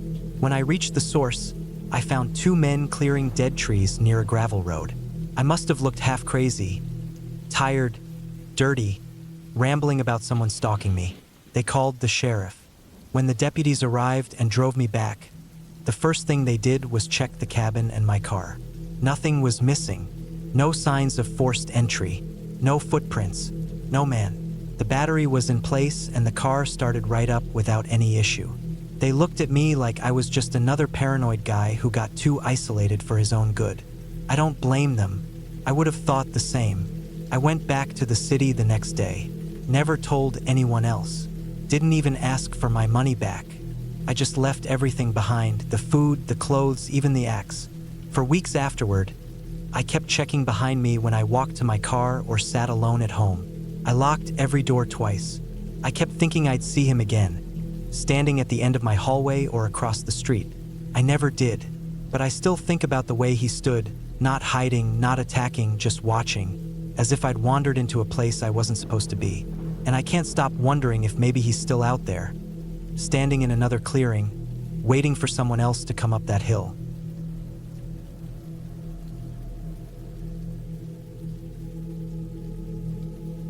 It was early November when I decided to take some time off and stay at my uncle's old hunting cabin up in the north woods of Wisconsin. The place had been sitting empty for years. He passed away in 2016, and no one in the family really touched it after that. I wasn't close with him, but I remembered the cabin being peaceful, quiet, and isolated. That's exactly what I wanted. No phone service, no internet, no people. Just the smell of pine trees, the creak of old wooden floors, and time to think. I packed up my truck with enough food for 2 weeks. Mostly canned stuff, rice, oats, peanut butter, and dry beans. I also brought a few tools, my hunting rifle, mostly for safety, a hatchet, my sleeping bag, some lanterns, and a couple of notebooks. The drive up took nearly 6 hours. The farther I got, the less I saw people. Small towns faded into forests. Cell signal dropped to 0. By the time I turned off onto the old dirt road that led to the cabin, I had seen maybe one car in the last hour. The road was barely there anymore. Grass and branches had overtaken it. My tires cracked twigs as I inched forward, and at times I had to get out and move debris by hand. But eventually, I saw the familiar triangle roof sticking up between the trees. The cabin looked about the same as I remembered. Dark brown logs, a little porch in front, a chimney with some moss growing out the side. The windows were still intact, though a little foggy. The front steps were a bit crooked, and the door creaked loudly when I pushed it open. Inside, it smelled like dust and old wood. The air was cold and dry. I could see my breath as I stood there looking around. The furniture was still there, 2 old wooden chairs, a small round table, and a cot against the far wall. There was a shelf in the corner with a few cans of beans still sitting there from who knows when. A wood stove sat near the center of the room with a chimney pipe that ran up through the ceiling. I got to work quickly, sweeping out mouse droppings, setting up my gear, and chopping some firewood from the dead trees nearby. By evening, I had a small fire going inside, and the whole place had warmed up enough to make it livable. That night, I went to bed early. I slept in my sleeping bag on the cot, with my rifle propped up beside it. There was no sound outside except wind and the occasional creaking tree. It was the kind of silence you could only find deep in the woods. I slept hard and didn't wake up until nearly 9 the next morning. The first few days went by slow. I wrote in my notebook, cooked simple meals, and went on short hikes during the daylight. It was beautiful up there. Dense pines, crisp air, frozen patches on the creek nearby, and no human noise. Just birds, trees, and distant woodpeckers. I didn't see a single soul. The isolation felt peaceful at first, even comforting. On the 5th night, I woke up just after midnight. I wasn't sure why. Something pulled me out of sleep. I sat up in the dark and listened. The fire in the stove had died out, and the air was cold again. I didn't hear anything at first, but then, faintly, I thought I heard footsteps outside. Just a couple, crunching in the leaves. Then nothing. I stayed completely still. My rifle was beside me. I didn't move to grab it yet. I just listened. A minute passed, maybe more. Then I heard the creak. The wooden steps on the porch. One soft, slow creak. I froze. The door was locked. An old latch, nothing special, but it was secure when I went to sleep. Another creak, closer to the door. I reached slowly for the rifle, my hands shaking. I didn't call out. No one would hear me anyway. I waited. I didn't hear anything else after that. Eventually, I stayed up until morning. Didn't sleep a second. The footsteps didn't come back, and no one tried the door. As soon as the sun came up, I opened it and stepped outside, rifle in hand. Nothing, just trees and cold. I walked all around the cabin. Didn't see tracks, but the ground was covered in dry leaves, so that wasn't a surprise. I tried to brush it off. Maybe it was an animal. Maybe the wind pushed something over. I didn't know, but it sat with me. It stayed in my head all day. That night, I pushed a chair under the door handle, just in case. I loaded the rifle and kept it beside me again. I didn't sleep much. Nothing happened that night, though. But the next morning, something else was off. A small thing, but enough to make my chest tighten. One of the cans on the shelf had moved. I was sure of it. I kept them in a neat row. But one, an old can of peaches, was sitting a few inches from the others, like it had been picked up and put back. I hadn't touched it. I searched the cabin again. Every corner. Looked for signs of entry. The windows were still locked. No sign of forced doors. No animal droppings or damage. But I still felt something was off. I started keeping my backpack close to me at all times. I didn't leave food out. Every time I stepped outside, I locked the door, even if I was just chopping wood. 2 days later, I hiked to the stream about a quarter-mile away. I had gone there before, no problem. It was my usual afternoon walk. But this time, on my way back, I noticed something hanging from a tree about 100 yards from the cabin. First, I thought it was a piece of trash. As I got closer, I saw it was a sock. A single white sock, dirty and stretched, hanging from a branch like someone had placed it there on purpose. There were no other signs of anyone. No tracks, no bags, no signs of camping. Just the sock. That night, I didn't sleep. I sat in the chair by the door, rifle across my lap, eyes on the entrance. I was sure someone was out there, watching, maybe even coming in when I left.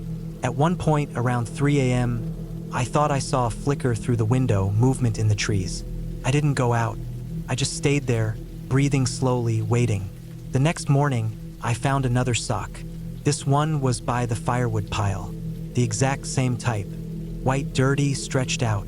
I packed my bag that morning. I didn't say it out loud, but I decided I was leaving the next day. I didn't feel safe anymore, but that evening, when I came back from one last trip to the stream, the door to the cabin was open. Just slightly. I had locked it. Everything inside looked untouched. Nothing missing, but I couldn't shake it. Someone had been inside. They had to be watching, waiting for me to leave, maybe even enjoying the fact that I didn't know when or where they'd strike next.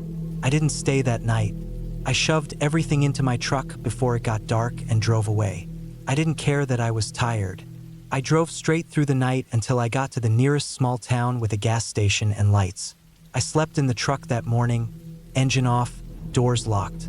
When I finally got home the next day, I checked all my things. Nothing was missing, nothing damaged. I took a long shower, and for the first time in over a week, I relaxed. But 2 days later, I found something under the passenger seat in my truck. It was another sock, white, dirty, exactly like the others. I don't know how it got there. I sold the truck a month later. I never went back to that cabin. I don't know who was out there, or how long they'd been watching me. But I do know this. Whoever it was, they never made a sound. Never showed their face. Never took anything. They just wanted to be near me. That's what scares me the most.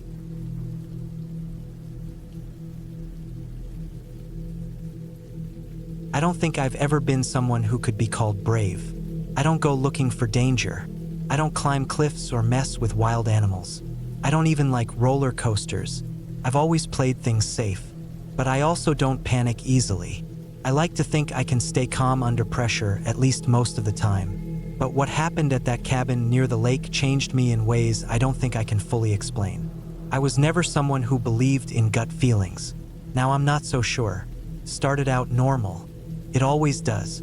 I had rented a small lakeside cabin up north, far from the city, planning to spend a quiet week alone.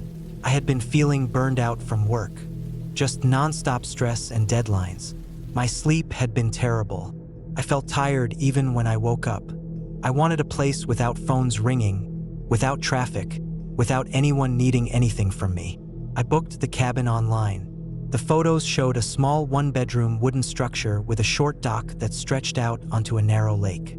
It looked clean and simple. Trees surrounded it from every side. There were no nearby cabins, no signs of towns close by, and no neighbors. The nearest town was over 30 minutes away by car, and even that town barely had a gas station and a diner. That was perfect for me. I packed light, a couple of changes of clothes, toiletries, a few books, my laptop, and some groceries. I also brought my fishing rod and gear, since the listing mentioned the lake was stocked. I wasn't a great fisherman, but I enjoyed it now and then. The drive was long and boring, but uneventful. Lots of open road, a few stops for gas, and some dirt paths in the last stretch that made me drive slowly. I arrived just after noon. The air smelled clean. The sky was clear. Birds were making soft sounds in the trees. The cabin looked like it did in the photos. A bit more worn down maybe, but not in a bad way. The wood was weathered but solid. The door didn't stick. The windows opened easily. No musty smell inside. Just the scent of pine wood and old floorboards. No bugs. No mold. It was a little hot inside, but that was fixed by opening the windows. A ceiling fan above the bed spun slowly. There was a small kitchenette with a gas stove, a working fridge, and a clean sink. The bathroom had cold and hot running water, and the toilet flushed strong. Everything I needed was there. I unpacked, stretched, and walked down the short trail to the lake. The dock creaked a little under my feet. The water was calm, flat, and a deep greenish blue. I could see a few fish swimming close to the surface near the shore. Trees surrounded the water completely. It was quiet, peaceful. It was the kind of place people dream about when they say they want to get away from it all. I sat at the edge of the dock for a while, just letting my feet dangle and listening to the sounds of nature. I remember thinking that this was exactly what I needed. That night, I made a simple dinner, some eggs, toast, and canned soup. I read a little from one of the books I brought, then got into bed early. It was completely silent except for the occasional sound of wind brushing against the trees or the light squeak of the fan overhead. I slept hard. The next morning, I woke up feeling more rested than I had in weeks. I made some coffee, ate a banana, and went down to the dock again. I brought my fishing gear this time and set myself up. I fished for almost 2 hours. I didn't catch anything at first, just a few nibbles here and there, but then I finally got one. A small bass. Not big, but I was proud of it. I threw it back in. I wasn't planning to eat them. Around mid-morning, the sun started getting hot, so I reeled in and went back up to the cabin. I read some more, made a sandwich, and even dozed off a little in the early afternoon. That evening, I decided to go for a swim. The lake was cold at first, but not too bad once I was in. I floated on my back and stared at the sky. I don't remember the last time I had felt so calm. I swam around a bit more and then pulled myself back up onto the dock. That night, I made pasta. I watched the stars for a while, lying on the wooden dock in a hoodie and jeans, listening to the night insects. I heard something splash in the water once or twice, but I figured it was fish or maybe a frog. I wasn't worried. Not yet. On the third day, things started to change. It began with something small. When I went down to the dock in the morning, I saw a dead fish lying near the edge of the water. It was larger than any I had caught or seen the previous days. Its eyes were missing, just empty, hollow sockets. The body looked fresh. No signs of rot, just 2 clean holes where the eyes had been. I stood there for a while, staring at it. It didn't look like a bird had gotten it. There were no scratch marks or torn scales. It looked clean, like someone had scooped the eyes out carefully. I remember the hair on my arms standing up. I didn't like it. I used a stick to push the fish back into the water and watched it sink. Then I sat on the dock for a bit, but I didn't fish that day. I just didn't feel like it. That night, after dinner, I went outside to stretch and get some air before bed. I stood near the side of the cabin, staring into the woods. The trees were close together, dark shapes with no light between them. I heard something crunch in the leaves deeper in. Something heavy. It wasn't a deer. I know what deer sound like.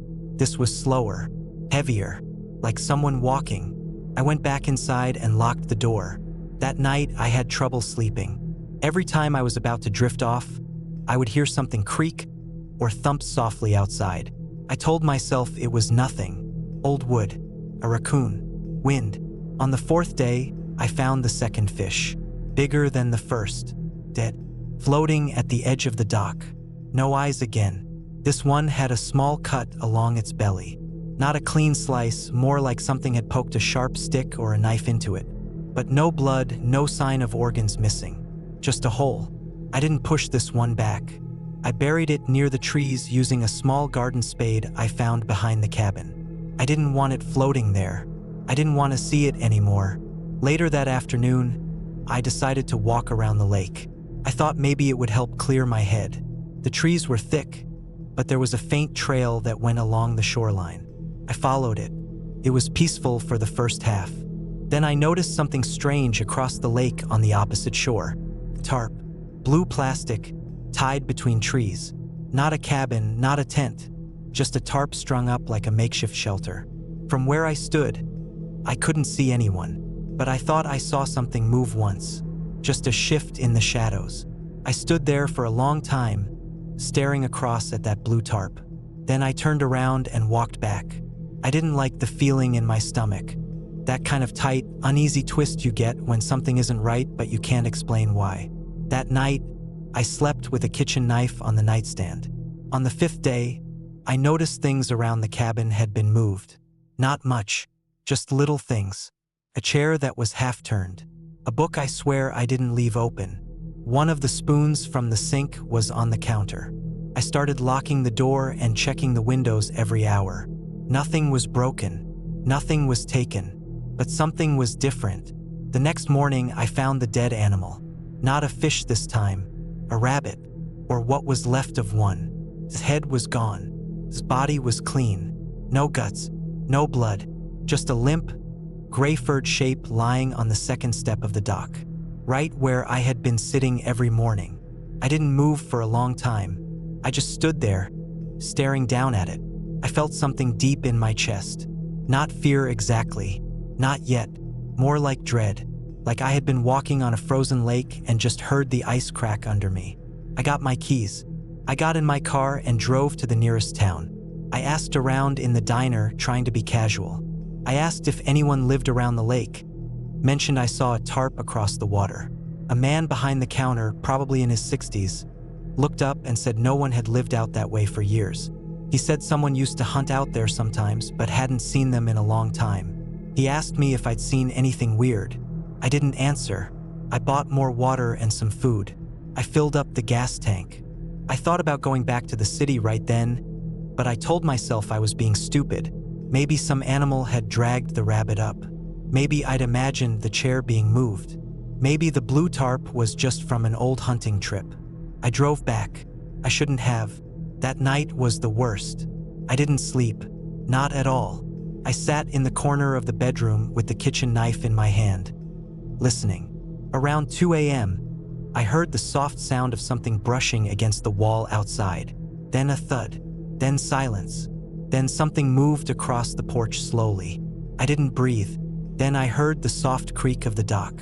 The next morning, I opened the door slowly. There were muddy footprints on the wood. Bare feet. Human. They went from the woods to the dock and back again. I packed everything in 10 minutes. I didn't eat. I didn't clean. I didn't even shut the windows. I got in the car and left. I didn't look back. That was almost a year ago. I didn't tell any.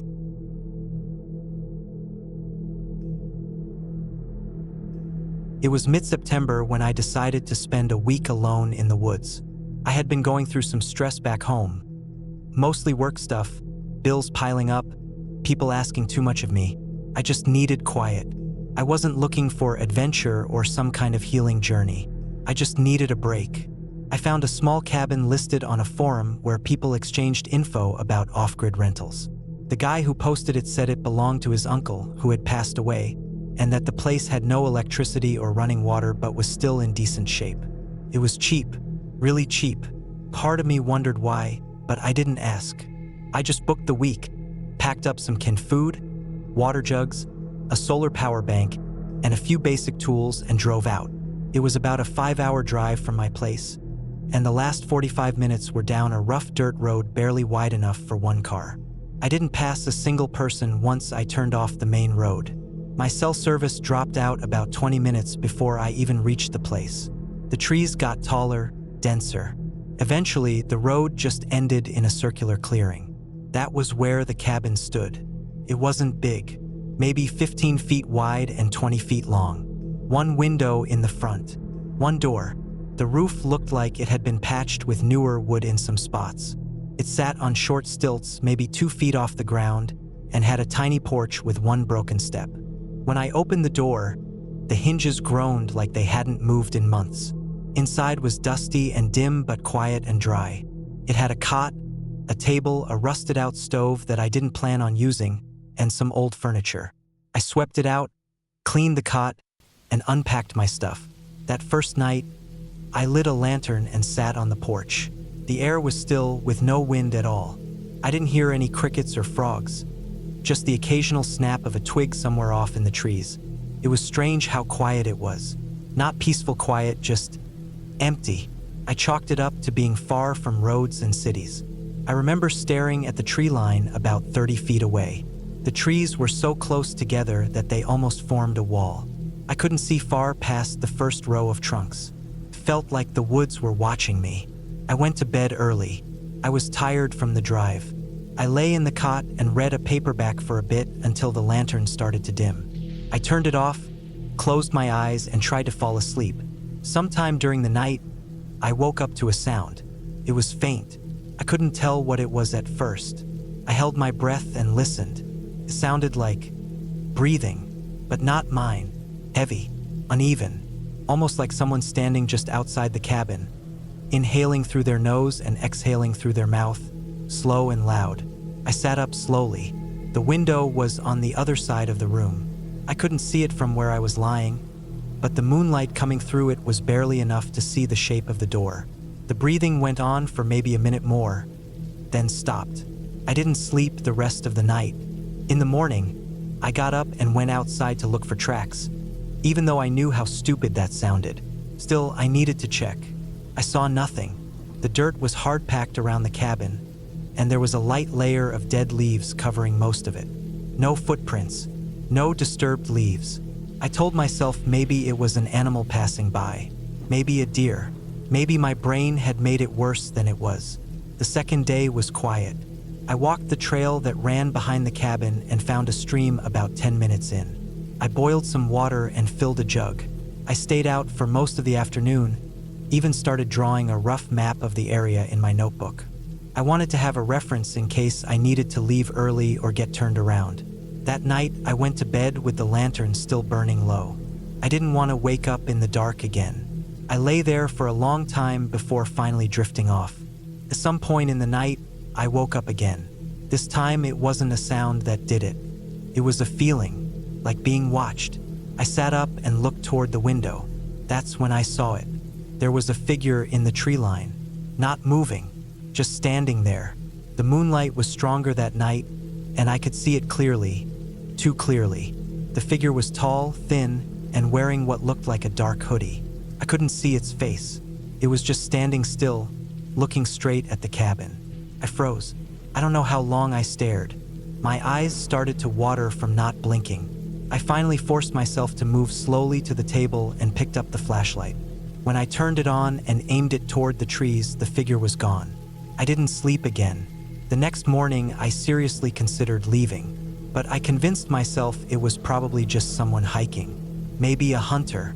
Still, it didn't feel right. I hadn't seen another soul in days. No tire tracks, no footprints, no wrappers or cans or anything that would show someone else had been around. That afternoon, I walked back out to the tree line. I marked the spot where I had seen the figure and stepped into the woods. The underbrush was thick. It wasn't easy to move through it. I didn't go far, maybe 50 feet in, when I found something that made my stomach drop. There was a log stripped of bark that had clearly been used as a seat.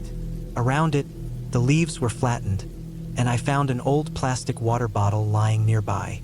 It was dented and faded. Someone had been sitting there recently, watching the cabin. I walked back to the cabin faster than I meant to. The rest of the day, I kept looking out the window. I didn't go outside again. I tried to rationalize it. Maybe it was someone camping nearby who found the empty cabin and was curious. But if that was true, why not come up and say something? That night, I boarded up the window from the inside.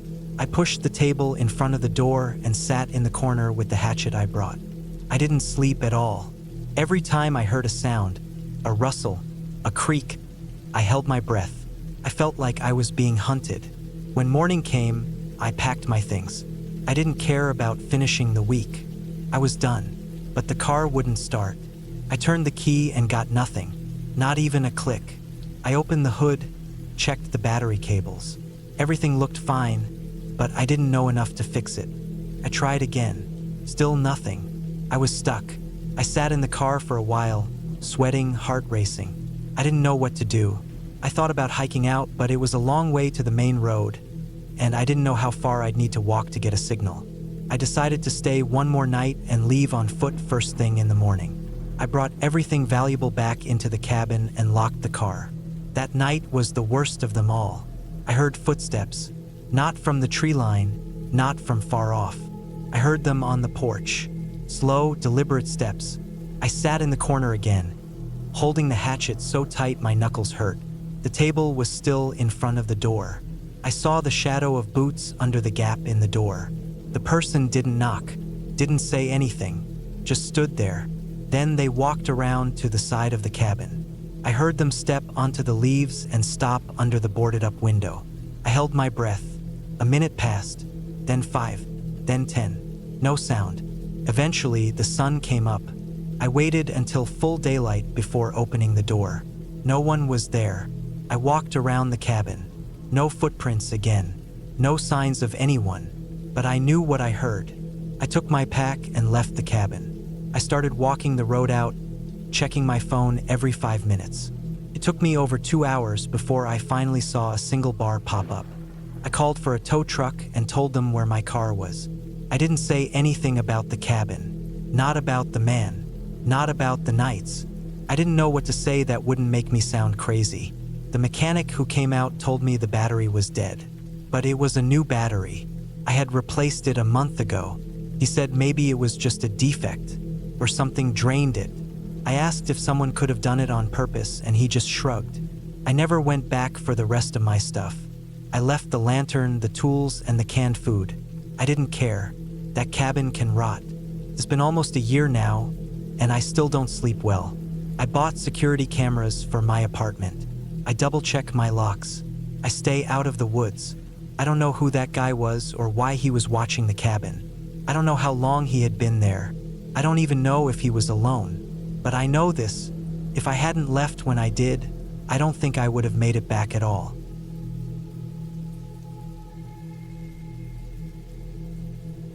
It started as a quiet getaway.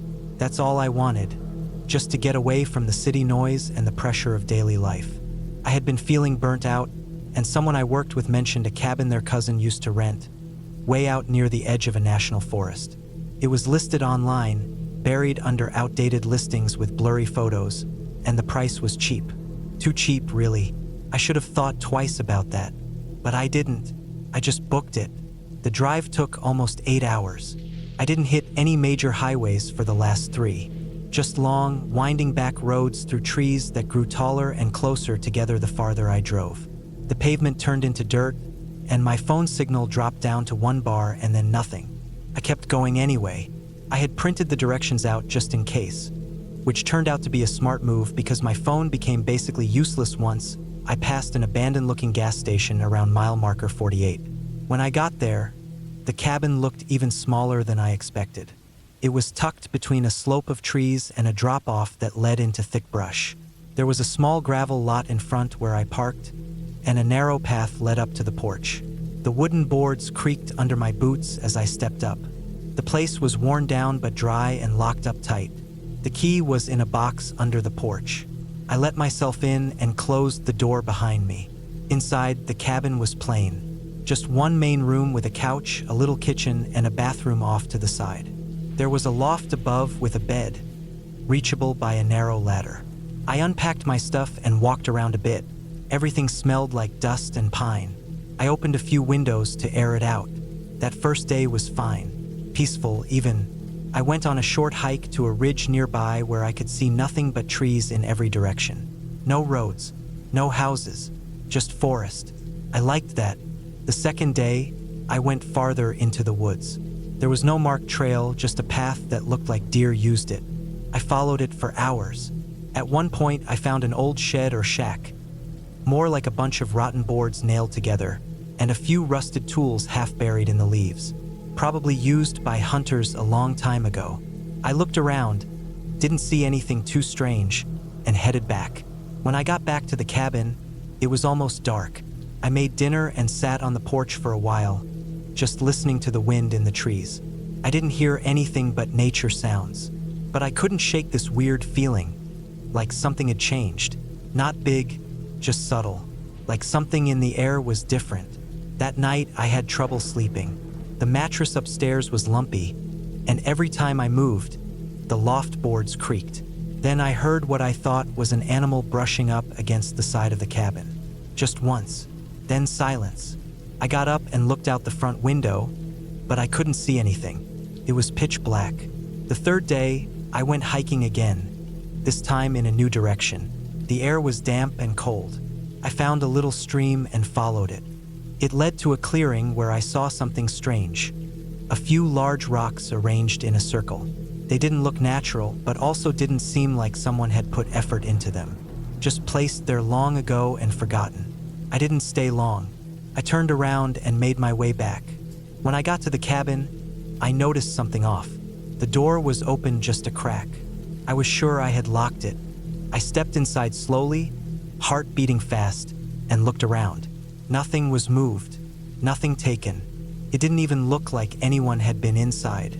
Still, I checked every corner, every drawer. I even looked under the bed.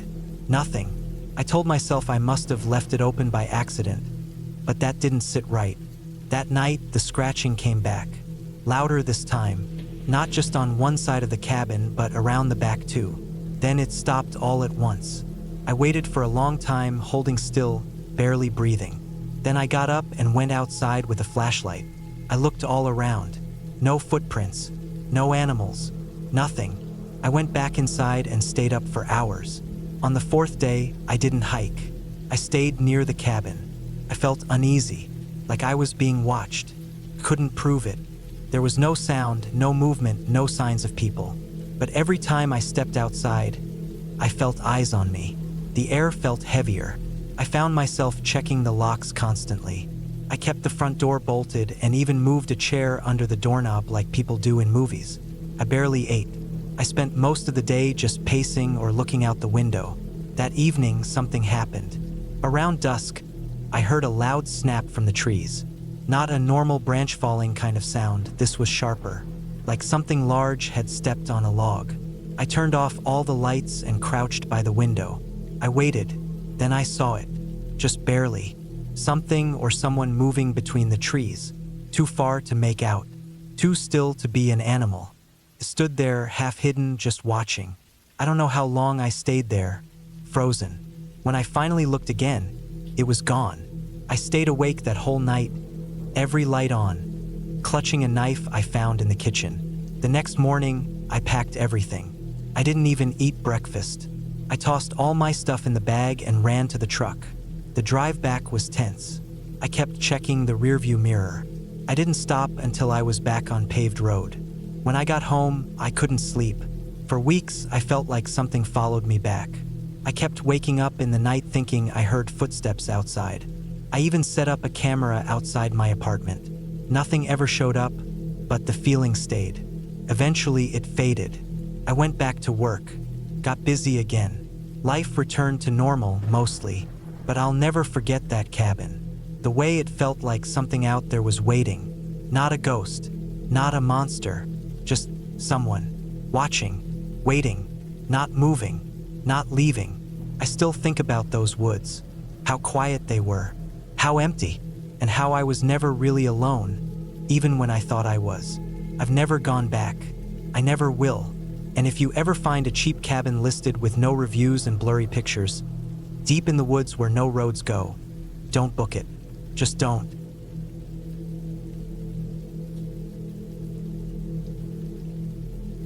I don't know why I even said yes to the idea. I think I just wanted to get away from everything for a while. My phone had been buzzing nonstop with work emails, people were getting under my skin, and everything in the city felt too loud, too fast, and too close. I had a week off, and I figured I could use it to just go somewhere quiet, somewhere where I wouldn't see anyone for days. I wanted trees. I wanted silence. I wanted to hear nothing but the sound of my own breathing and maybe the wind blowing through the leaves. That's what I thought I wanted. I found a cabin listing online. It wasn't on any of the big rental websites. It was on this older-looking forum for outdoorsmen. The pictures were grainy and low resolution. The cabin was small, made of dark wood, and surrounded by thick trees in every direction. There wasn't a nearby town, no trails. The only way in was a small dirt road that led in from the main highway about 20 minutes away, and even that road wasn't on Google Maps. The guy who posted it said it was his grandfather's old hunting cabin and that it hadn't been used in years. No electricity, no plumbing, no cell service. Just a roof, walls, and a wood stove. Bring your own water, bring your own food, bring your own lanterns. I think I liked that part most of all. The man didn't ask me a lot of questions when I emailed him. He just told me to leave cash in a lockbox nailed to the porch, and he sent me GPS coordinates and directions. He said he wouldn't be around, and he didn't want to be contacted unless it was an emergency. Seemed like he wanted to be left alone too. That suited me fine. I packed up my car, just a beat-up old sedan that still got me where I needed to go. I filled the trunk with water jugs, canned food, a cooler with some perishables, 2 battery-powered lanterns, a portable phone charger just in case, a sleeping bag, and a few basic tools. I brought a small hatchet for splitting firewood and my old .22 rifle just for peace of mind. I didn't expect to need it. The drive was long and quiet. I stopped once for gas at a small station off the highway where the attendant looked at me for a little longer than necessary. I think he noticed the rifle case in the back seat. He didn't say anything, just handed me my receipt and watched as I drove off. It was late afternoon when I found the turnoff the guy had mentioned in his email. The dirt road was narrow and full of dips and potholes. My tires kicked up dry dust that floated behind me in a thick cloud. I could barely see through it in the rearview mirror. After about 20 minutes of slow, careful driving, I saw the cabin. It looked almost exactly like the pictures. It was small, probably no more than 20 feet across, and built from thick logs that had turned dark with age. The roof sagged a little in the middle, but it was still solid. There were no windows in the back or on the sides, only one in the front beside the door. A rusted old chimney poked up through the top, and a few logs were stacked beside the porch. The trees around it were thick and tall, so thick, in fact, that I could barely see any sky above me. I stepped out of the car and just stood there for a minute, listening. It was quiet, almost too quiet. No birds, no wind, nothing. But I liked it. That's what I came for. I unlocked the door using the key that was hidden in a metal box behind the porch, just like the owner said. The inside smelled like dry wood and old smoke. It was one room, just a bed frame with no mattress, a small wood stove, a crooked table with 2 chairs, and a counter with a basin for washing up. Dust covered everything. Cobwebs hung in the corners. But it was sturdy and it felt safe. I brought in my stuff, set up my sleeping bag on the bed frame, and started unpacking the food. I set one of the lanterns on the table and the other near the bed. I arranged the cans in a corner and poured some water into a bowl to wash my face. The water was warm from sitting in the car all day. I noticed there was a small shed behind the cabin. It was half collapsed, but it looked like it had once held firewood. I pulled out the hatchet and split a few of the old logs that were still dry enough to burn. I stacked them inside beside the stove. That first night was peaceful. I made a small fire in the stove and sat on the edge of the bed, staring at the orange glow. I didn't hear a single sound from outside.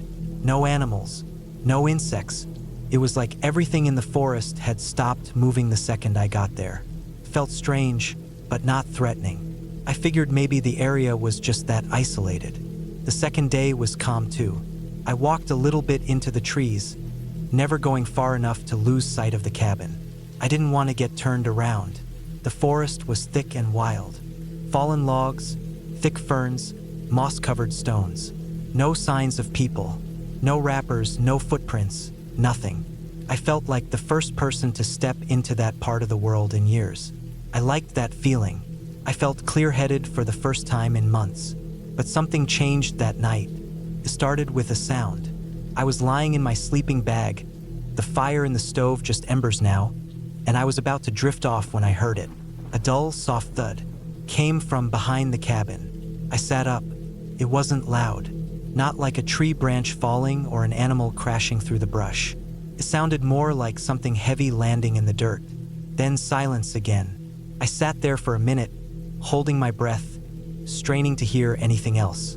Nothing came. I eventually lay back down and tried to sleep, but I kept waking up every hour, feeling like something was off. In the morning, I checked behind the cabin. There was nothing. The shed was still there, just as broken as before. No tracks, no broken branches, no sign that anything had been there at all. Maybe I imagined it. Maybe it was just a squirrel jumping off a tree. I told myself that and forced it out of my mind. That afternoon, I went for another short walk, this time heading in the opposite direction. I tried to follow a small dry stream bed that wound between the trees. After about 20 minutes, I got a strange feeling, like I was being watched. I stopped walking and looked around slowly. Nothing moved, but the feeling didn't go away. I turned back. I didn't run, but I walked faster than I had on the way in. The cabin looked smaller than I remembered when I finally saw it again through the trees. That night, I left the lantern on beside the bed. I woke up around 2 in the morning. The lantern was off. I thought the batteries had died. I reached over to switch it on again, and when I did, I noticed something strange. The window beside the door had smudges on it. From the inside, it looked like someone had pressed their fingers against the glass. 5 streaks, like someone slowly dragged their hand down. I knew I hadn't done that. I hadn't touched the window since I arrived. My stomach dropped. I grabbed the rifle from under the bed and quietly walked to the door. I didn't open it. I just stood there listening. My ears were ringing from the silence, but there was nothing. No footsteps, no wind. I stared at the window for a long time, heart beating so loud I thought it would give me away. I didn't sleep again until morning. When the sun came up, I opened the door and stepped out. I looked around carefully. The dirt was dry and packed. No footprints, no sign of anyone. But when I looked at the window from the outside, I saw something that turned my stomach. The smudges were on the outside of the glass. Someone had stood there in the night, looking in, and they had touched the window. I checked around the cabin again. Still no tracks. The trees were too thick for wind to blow anything around. I started to feel something I hadn't felt since I was a kid. Fear. Real deep fear. The kind that makes your fingers feel cold. I thought about leaving, but I told myself I was overreacting. Maybe it was an animal.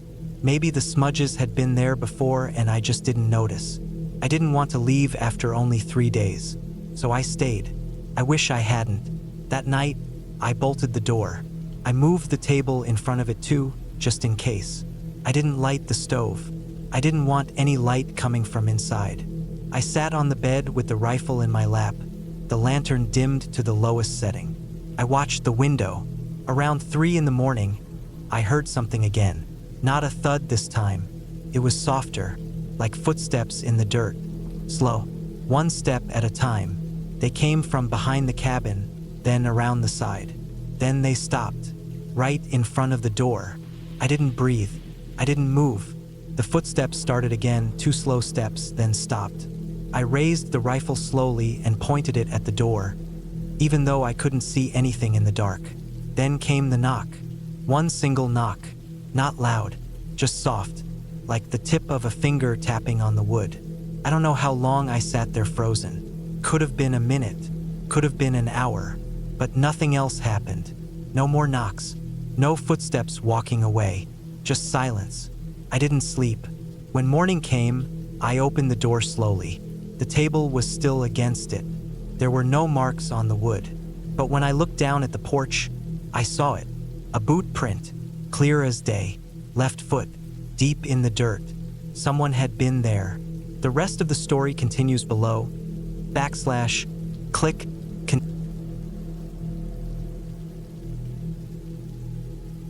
I never used to be the kind of person who got scared being alone. I've done a lot of solo hiking over the years, camped by myself, spent nights in the woods with nothing but a tent and my thoughts. I always enjoyed that quiet, the stillness of the trees, the sound of leaves rustling in the wind, the soft crack of branches in the night. Those things never frightened me.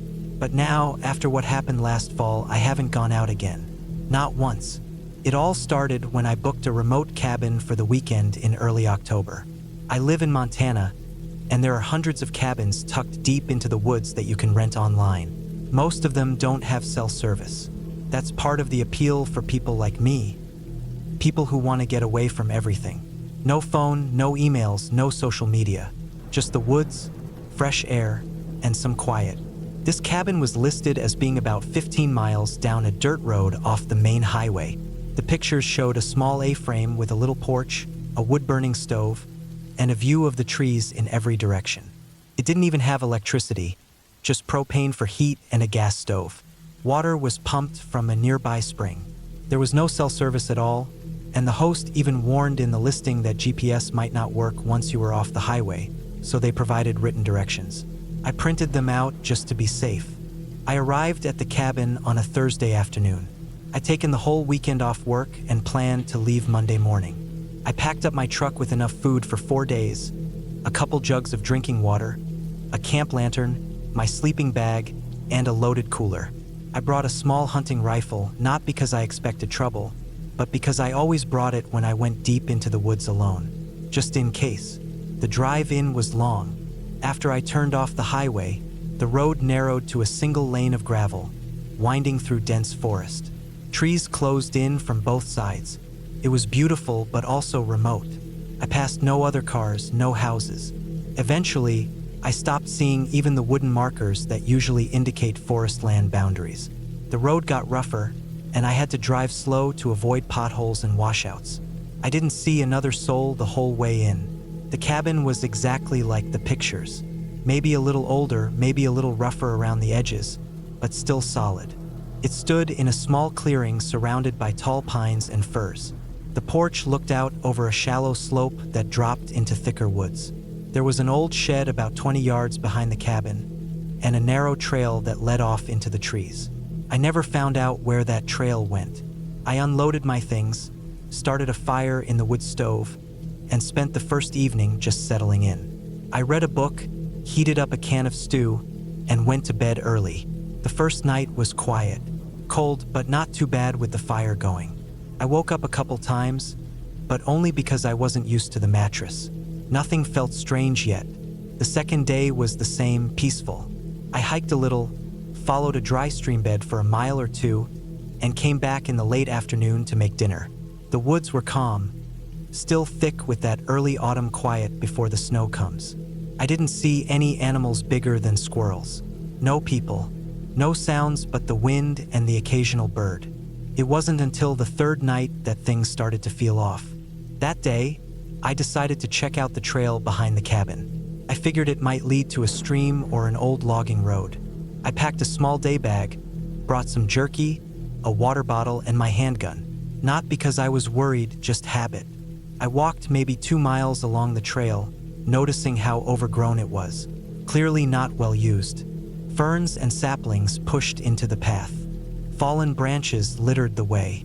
At one point, I found what looked like an old fire ring. Blackened stones in a circle, now cold and mossy with age. I sat there for a while just listening. I thought I heard something off in the trees. Maybe a woodpecker or a deer crashing through the underbrush. But then again, it sounded slower than that. More deliberate, like footsteps. I waited, held my breath, listened, but it stopped. Could have been anything, I told myself. A raccoon, a rabbit, maybe a branch falling. But something about it had stuck in my mind. The pattern of the sound, how even it had been. Not random, not fast, but steady. measured, like someone walking. I shook it off and headed back to the cabin. By then, the sun was going down. The woods were cooling fast, and the shadows between the trees seemed longer. The wind had picked up slightly. I didn't see anyone on the trail back, and there were no fresh boot prints but mine. That night, I cooked pasta on the gas stove and played cards on the table by myself. I kept glancing toward the window, even though I didn't know why. The trees outside were just black shapes against a darker sky. Around 10, I got ready for bed. I had a small battery lantern I kept by the mattress, and I left the wood stove burning low. I crawled into my sleeping bag, left my rifle close by, and turned off the light. I don't know what woke me. It was the middle of the night, maybe 2 or 3 in the morning. No sounds inside the cabin, no creaks, no bangs. Just the feeling that something was wrong. I sat up, not fully awake yet. The stove had gone cold. The lantern was still there, but I hadn't left it on. My rifle was still next to me. Then I heard something outside. It wasn't loud, just a faint crunching sound, like dry leaves underfoot. It was close. I froze, my ears strained in the silence. The cabin was so quiet I could hear the blood in my own head. Then I heard it again. Another step, slow, deliberate, not more than 20 feet away. It was coming from the side of the cabin, near the porch. I stayed still. I didn't reach for the rifle yet because I didn't want to make noise. I just listened. Step, pause, another step, then nothing. I waited for a long time, maybe 20 minutes. Nothing more came. I couldn't see anything out the window. It was just black. No lights, no moon, just darkness and the sound of my own breathing. Eventually, I laid back down, but I didn't sleep. The next morning, I walked around the cabin. There were no footprints, but the ground was dry and the leaves were thick. I wouldn't have expected any marks unless it rained. I checked the shed. Still locked. Nothing looked disturbed, but I couldn't shake that sound, that pattern, that step-pause step feeling like someone was slowly walking in a circle, checking the place out. I told myself it could have been a deer or a coyote, but the steps were slow, too slow for an animal, and I only heard 2 of them. That was the part that kept bothering me. If it had been a bear or a buck, I would have heard more than 2 steps. I would have heard crashing through brush, heavy pacing. But this had been slow, like someone sneaking, and then stopping when they knew I heard them. I decided to stay inside most of the day. I kept the rifle close, kept the front and back doors locked, and checked the windows a few times. I tried reading, tried cooking, but couldn't relax. The silence outside started to feel heavier. Every sound made me tense. A branch falling, a gust of wind, even the creak of the cabin settling made me flinch. That night, I made sure all the windows were closed. I stacked firewood inside so I wouldn't need to go out. I locked the doors, put the rifle right next to the mattress, and kept my boots on. I lay there in the dark, listening. Around 2 in the morning, I heard it again. Crunch, crunch, slower this time, then silence. I sat up, turned on the lantern. The cabin was empty, still locked.